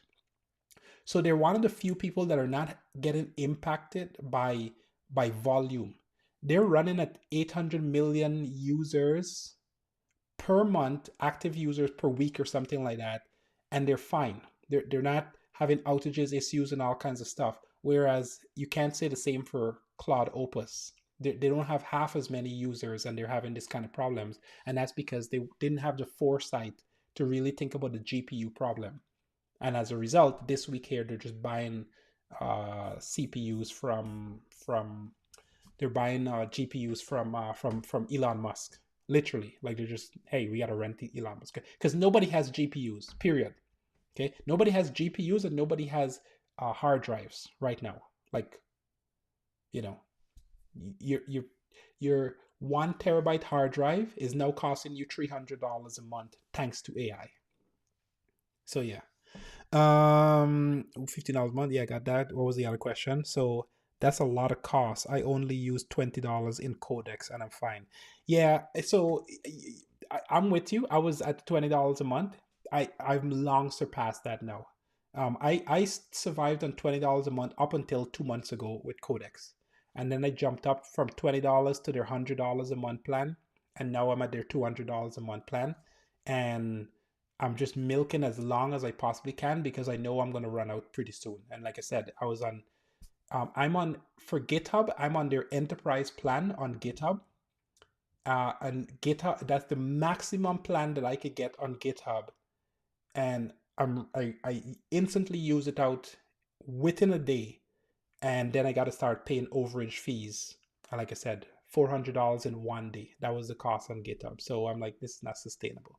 So I'm if I spend 200 on on Codex and 200 on Claude, that's my $400 there, and then I'm still spending on GitHub. So another $200 to $300 is basically where I'm at. So right now, for sure, like 100% certain, I am at least at around $800 a month right now on inference, right? And my bill is higher than that right now. I'm pushing $1,000 this month just because I kind of overspent on tokens because I didn't realize it was going to be so expensive. So it's a problem. It's a problem, and this is the reason why I'm like, so two things are going to happen. And I know a lot of people are like, oh, you need to, like, why don't you like use your own local AI model? Well, guess what? None of the AI models locally are as good as what the big guys are doing. And frankly, you're gonna in getting all that stuff set up, you're gonna end up spending losing time, and for a half-ass model that won't get you as far, right? So I'm fine with paying if I could just get a good bang for my buck. So okay, sorry, catching up with the questions here. Lots of questions. So we should connect. I don't think $15 an hour is worth this unless you're running a server. I'm running multiple servers. Okay, let me get to the questions here. So the model shouldn't replace capabilities, just extend the capabilities you already have. This is 100% true. I think if you're doing this AI type of stuff, I think it's important that the AI extend you, not necessarily replace you. But that being said, it's AI is doing more work than I am writing code for sure right now. So that's yeah. I'd say what you can do without the AI, and then simply extend to keep costs low. So okay, let me tell you the guys this. Okay, I'm gonna be real with you guys. So Alan, Mamacita. Oh, well, Mamacita didn't say that, but you were asking what type of projects are you doing? I'm going to show you in a sec. And then technically, I Starburn. Okay, you guys, let me tell you how I'm thinking about this. Okay, because there's two ways to think about this problem. Way number one is you're a developer and you're just basically writing code and you're just trying to gain some productivity, and you're trying to just, make your work easier. Let's call it that. Okay. That's the developer mindset. Okay. There's another mindset, which is you're an entrepreneur and you're a business person, and you're going to build something. Let's call it a widget, right? To keep the conversation simple. You're going to build a widget and then you're going to sell it. And you're going to sell it and you're going to make some money. All right. Now, if I spend $200 on AI, I should not be looking at it as, oh man, like $200 is super expensive. No, I should be looking at it as I spent $200. If, let's say, this widget in total cost me, let's say, $50, so I have to add 200 plus my $50, so let's call it 250 to produce this widget. I need to make sure that I can charge a customer, let's call it $500, so double. All right. So if I can charge a customer $500 for this widget, I don't give a crap how much money it's costing me on tokens. The key is that I can pass that cost on. Now, if my customer says, I'm not willing to pay $500, I'm only willing to pay $250, now I got a problem with tokens because tokens is costing me too much. And now I'm looking to figure out, okay, can I just survive on a $20 month? Or like right now, I'm trying to cut corners. My point is, if you're a business person, you're not thinking about well, I shouldn't say you're not thinking about the cost. You're always thinking about cost, but you're always thinking about whether you could pass that cost on. All that matters here is that you could pass that cost on to the other person and they still see value in the thing that you're selling. So if you're selling a website, okay, and this is the entrepreneur type mindset that most people don't have, and they kind of fall into this trap of like, oh, it's too expensive, oh, is this. It's true, it might be too expensive, but that means that you're just selling incorrectly, right? Like you're not doing the thing that you should be doing, which is raising prices to adjust for the demand and creating enough value that your customers want to buy from you. Like that's the goal here. Okay, and as entrepreneurs and as people that are in the developer space, like if I can tell you one thing, you got to change your mentality. Like right, like this is the game.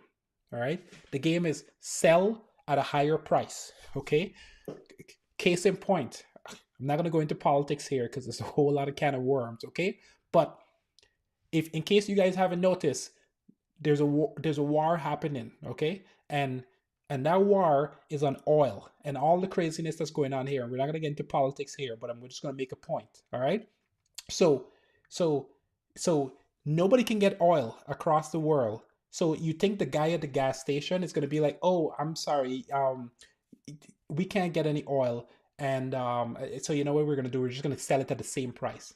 Absolutely not. Okay, like before this war start, I was paying, I'm in Canada, so I talk in liters. Okay, so I was paying a dollar, which was high by the way. I was paying $1.30 per liter, because again, we're in Canada, so we talk liters here. Okay, I know my American friends are like, what is a liter?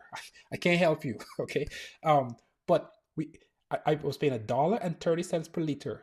The war starts, and all of a sudden we jump from $1.30 and we're paying like $1.80, $1.90. Do you think any of those gas station companies are like, oh yeah, no, we're gonna eat that cost? Absolutely not. We're just passing that cost on to the next guy. And it's up to me that want to fill up my car to decide whether it's worth it or not. That's the game. So you buy expensive tokens from the AI company, you best be passing that cost off to your customers, and you best be providing enough value so that they could decide whether they want to buy it or not. And it's up to you to do that. That's the game, guys. Okay, I just want to be clear. That's the game. Okay, so I'm going to keep repeating it until everybody understands it. Do not look at it from a cost standpoint. Look at it at how much value you could provide for that cost.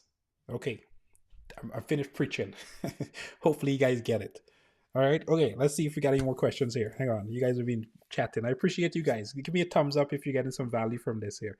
So technically, so I've been coding before vibe coding, and I vibe code every day, cloud models, and never spend any dollars. Hey man, kudos to you. That's amazing. I get what he's trying to say though. Capitalization, regardless of tokens. I get it. Yeah, it's the game, right? It's literally the game. You got to do this, else you're not in business. You're hobbying, right? I mean, it's okay. Don't get me wrong. I want to be clear here. I do tons of stuff that are hobby related. I don't make money from it, and I'm perfectly fine with that because I love learning new things, so I'm perfectly fine with it. But if you're gonna do a business, you gotta think of it from that particular thing. Cost of goods sold, COG. Okay, if you don't know what that is, go look it up. Cost of goods sold. You need to know your cost of goods sold. All right. So where are we? I appreciate you guys. I appreciate all of you guys that are in here hanging out and chatting with me on a Friday afternoon. Do you use any think for Open Router. Do you use anything for Open Router? I do use Open Router. It's not my primary go-to. Um, Not for any one particular reason outside of the fact that I'm sitting in Cloudflare environment and I find that their API gateway is pretty good. In fact, it's pretty solid actually. And when I'm not using Cloudflare Open API gateway, computer, stop.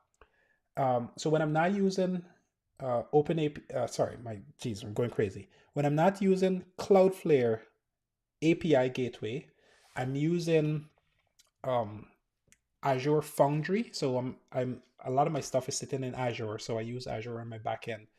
And so I use Azure Foundry for that, which is also a routing layer. And then I also use OpenAI directly. So the question is, why am I using all three of these random stuff? Um, I use OpenAI directly because I'm trying to stay close to their SDKs and their APIs. I think there's some value in what they're doing. And so I'm perfectly fine with bringing in their API and their SDKs directly. For example, for things like image generation and stuff, OpenAI, in my opinion, right now has the best image generation model that I've tried. And so I plan to do a lot with image generation. I also plan to do a lot with real-time voice.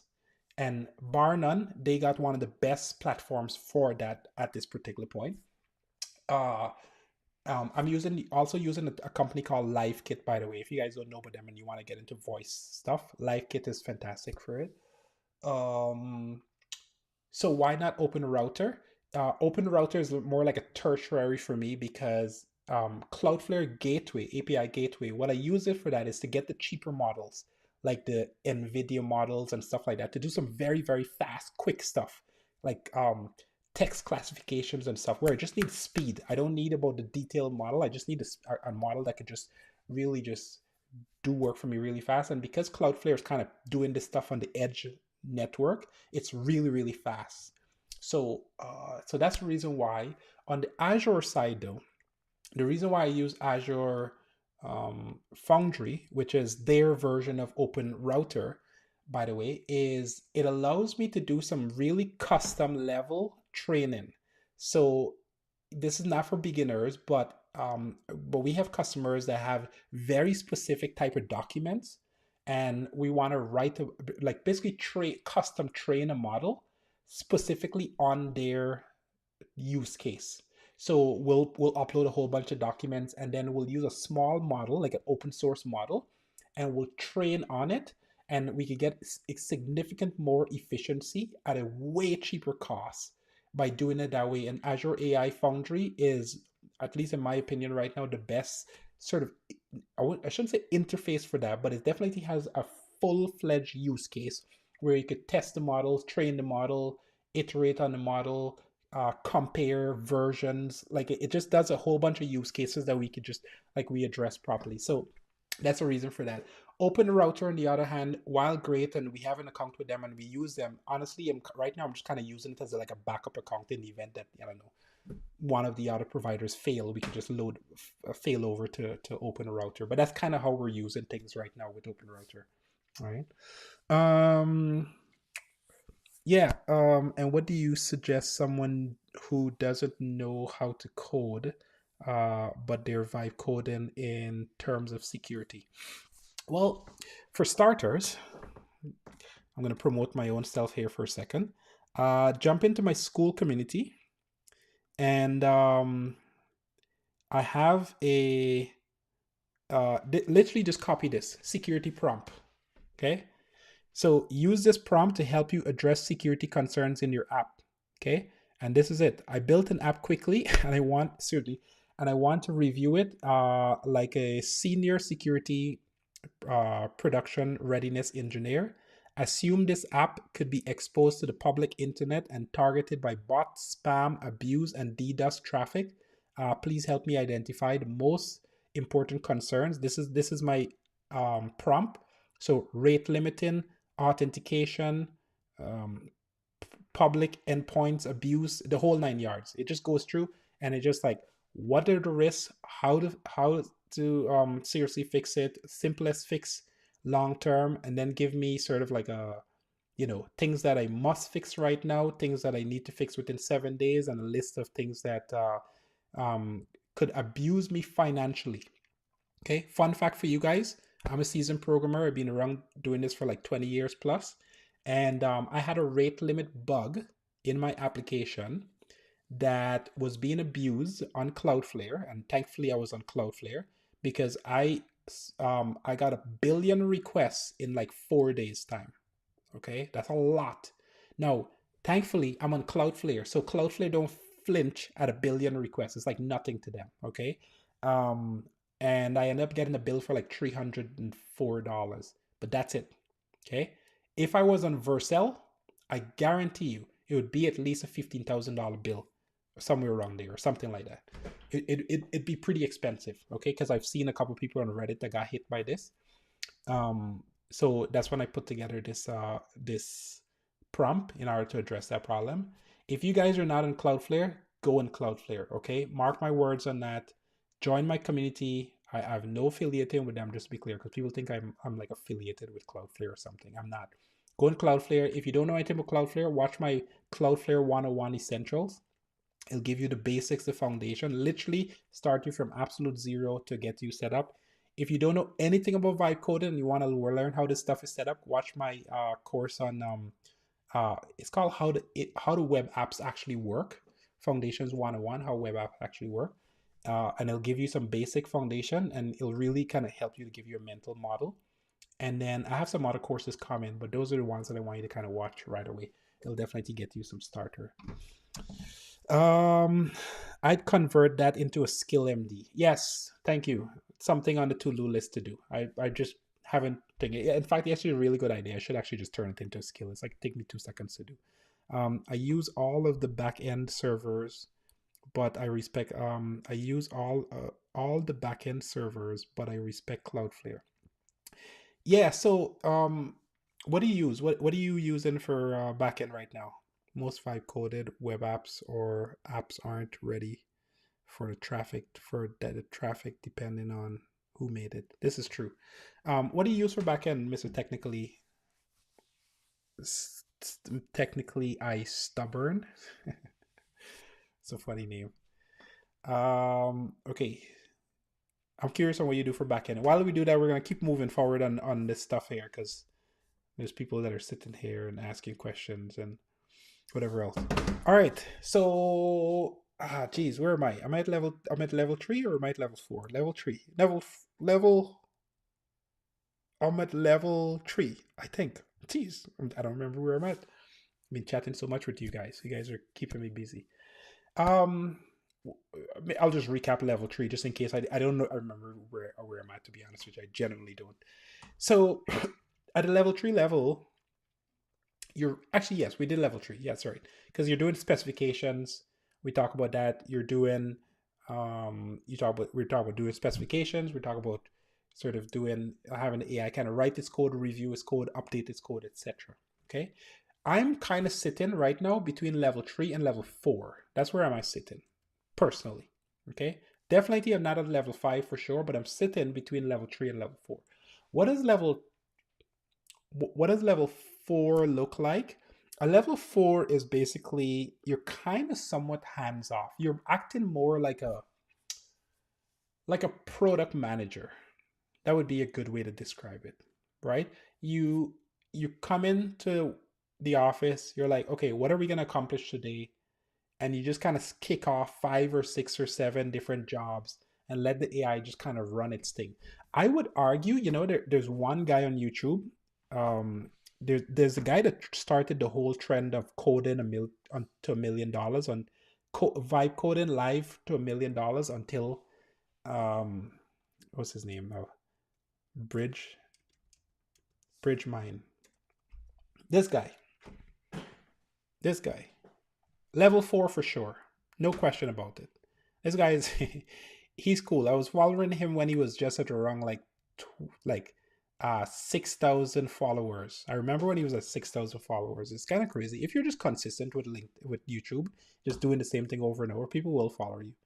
So I remember when this guy was at 6,000 followers, He was just, doing his whole thing. But at this particular point, he's gotten so good at this. He's running like, what's this? One, two, three, four, five, six, seven, eight, nine, maybe like 10 agents, 12 agents, like just crazy numbers that I can't do. And I'm being real with you. I cannot do this.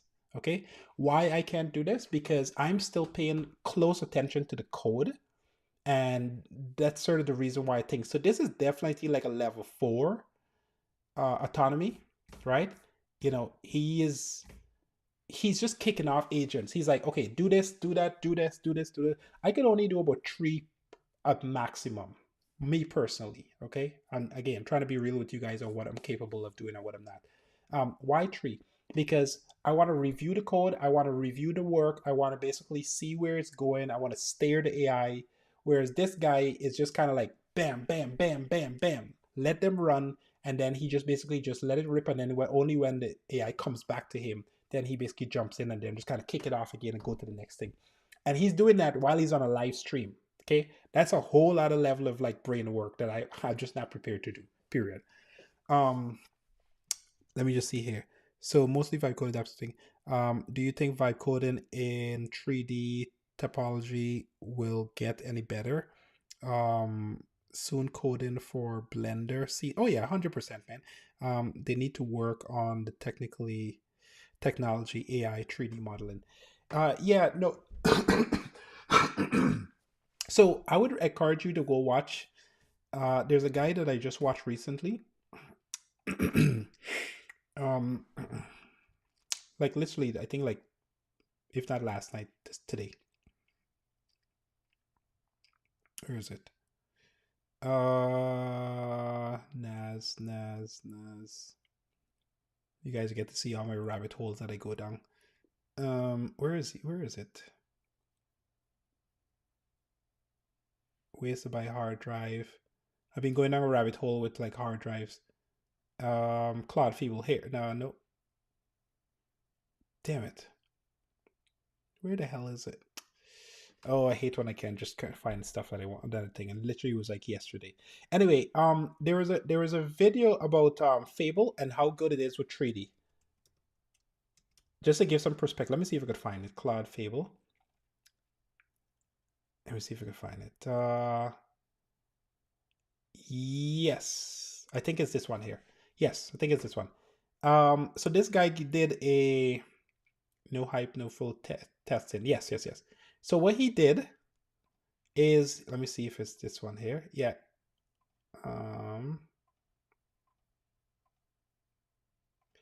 Yeah, so he did, okay, yeah. So he got, it is this guy for sure. I don't think this is the video, but it's definitely this guy. So let me just show you. Claude Fable, no hype. Yeah, this one here, this one. Yes. Okay. So what he did was he actually did Claude versus Fable versus 4.8 and did a comparison. And we won't do the website stuff because everybody knows that. However, look at the comparison of this is the first time he's gotten it to do this. Basically, one is he got the model to write the timeline because he's into art, to write the timeline of all the different art pieces, and then you could click into any art piece and then do a 3D design. When he did it with with 4.8, he couldn't even click. So you see, he's trying to click into these models. None of it was working. Okay.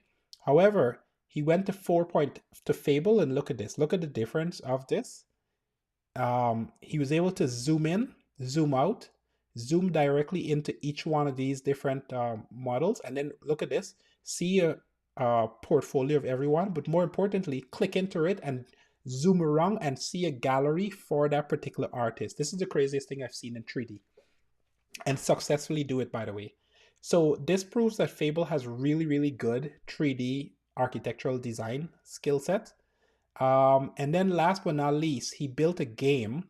This is what Opus did. Okay, this is, look at the trees. Just pay attention to the trees and pay attention to like the details design wise. Okay, and he wasn't even able to get it working properly in 4.8. Fast forward to Fable. and he's able to get it. Look at this, a full 3D design, Age of Empire. This would have taken an entire team to do years ago, and he's basically gotten this thing to, like, look at the details of the art and every single thing that is done on the fly with Fable. So Fable is really, really good with 3D. So I highly recommend you check it out if you think. Again, there's a cost factor here with using Fable for this stuff here, but he's proven that you can get pretty far with 3D type stuff on Fable. So I think to answer your question, technically, Starborn, you like, we're very close to being able to do real 3D stuff with the models, like proper 3D stuff with like Blender and some of these other tools that you mentioned, right? Aside from the model, does it mention any engine that he's using for the game? Oh, in this particular case, it was just a web, so he was using 3D JS on the back end. So not as deep as you, which you're talking about Blender and some of these other stuff. But these models, like for sure, Blender and some of these applications are starting to embed, modeling capabilities in their application. So I think you're not far off from being able to use like the real high end tools with these AI models. I just don't think it's going to be as cheap, because that's an industry that's, you know, like, that industry is accustomed paying for really expensive stuff, like the 3D rendering world.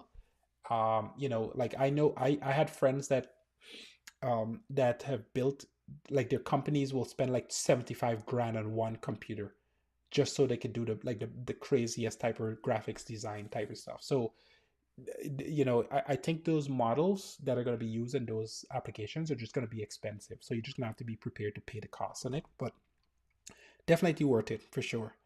I'm definitely going to look into that. Yeah, no worries, man. I've seen better vibe coded 3D space. Yeah, this the Fable is good. That's all I'm saying. Fable is good. You can do a lot with Fable. So at a cost, obviously at a cost. All right. So yeah. Anyway, where are we at? We're kind of at the last point here. So level 3, level 4. So where I'm at is, again, I'm sitting in this middle here, and the thing that I'm doing, I'll talk about this very quickly, is I'm trying to automate right now support tickets that are coming into my business. Okay, I got tons of support tickets that come into me on a daily basis from all different types of stuff that we're doing with our customers. And so those tickets are coming in. They're being triaged into this system. This is our own internal system that I'm trying to show in right now. And what's happening is the system kind of comes in and it basically fully does a review of the bug. It scores it, it sends it out to the AI, it does an analysis on the actual image. It then goes to the documentation, it looks up the documentation, it tries to find how the application should work, and then it comes up with a classification of what the problem is. And then it comes up with what the test should look like and what the QA should do, and the quality assurance person, what they have to do. It does this all automatically. And it even goes so far as coming up with the response that should be generated to the customer. And it also creates an actual GitHub issue. These are all standard stuff that could be done. But more importantly, at this particular point, the AI has enough information of the problem. It has information about the latest update. This is really for the human. It had links to all the different files, including the documentation. It has the context. It has the problem that was generated by the human being extended with AI.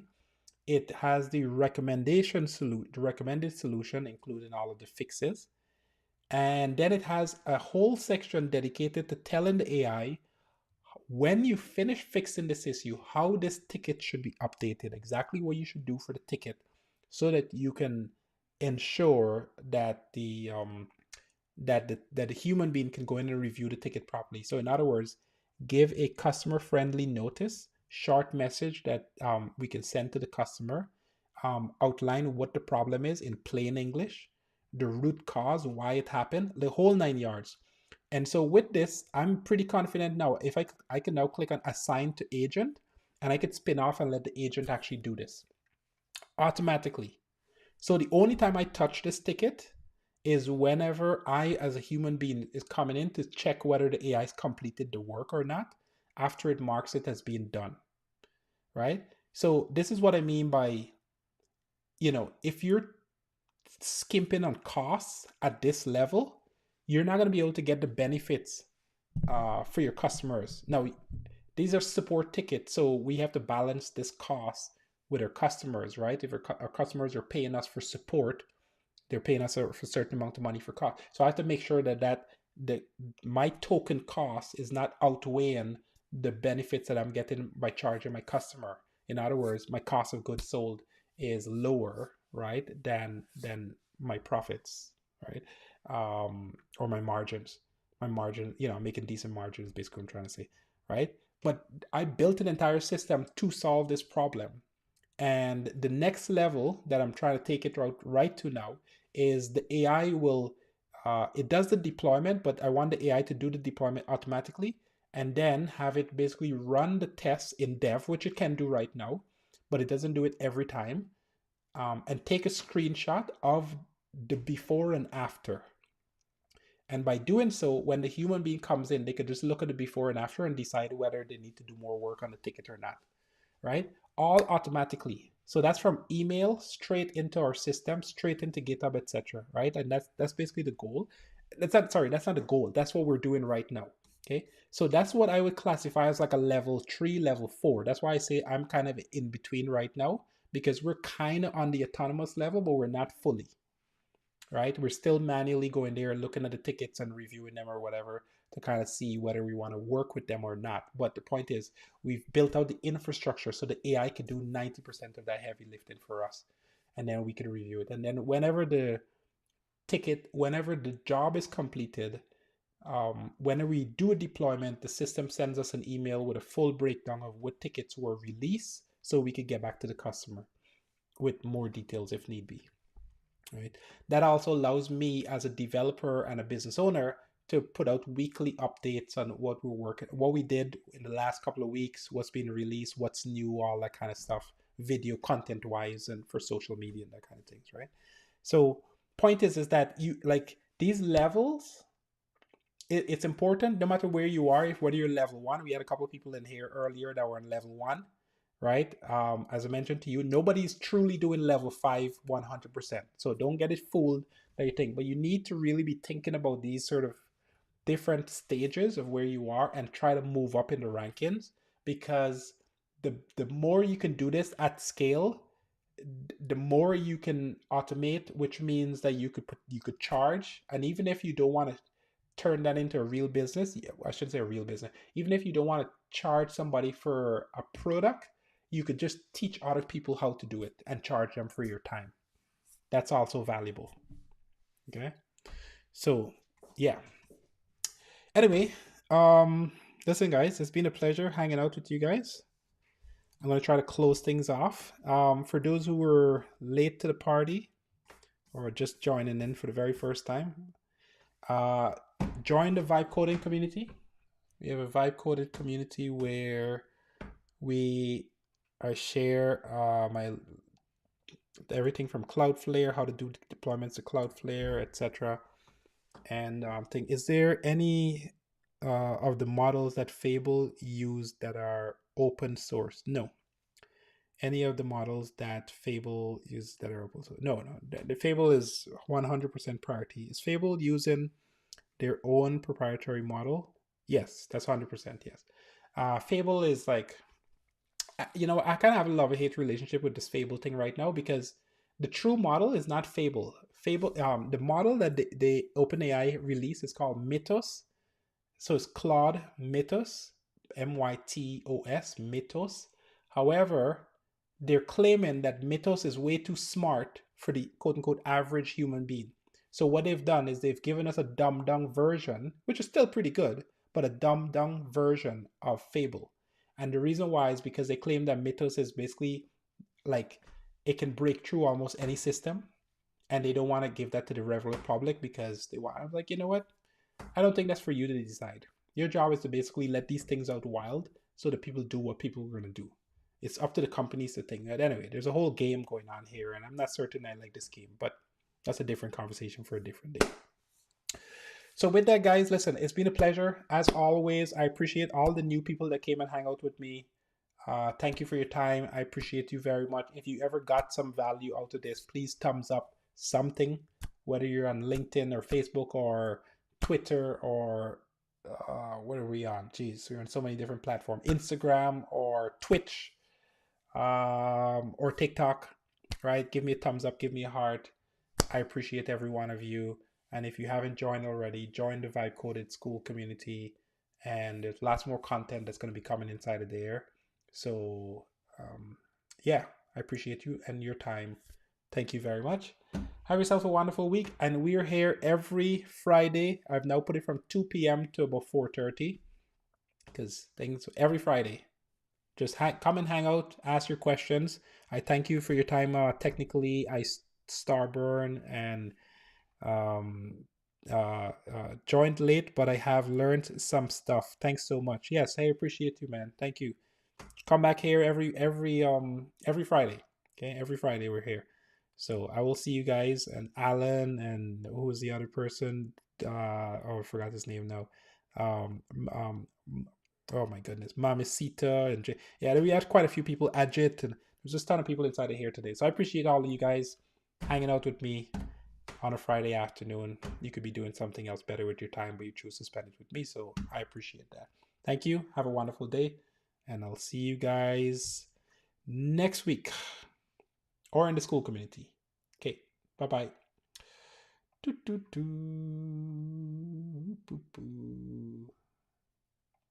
And now.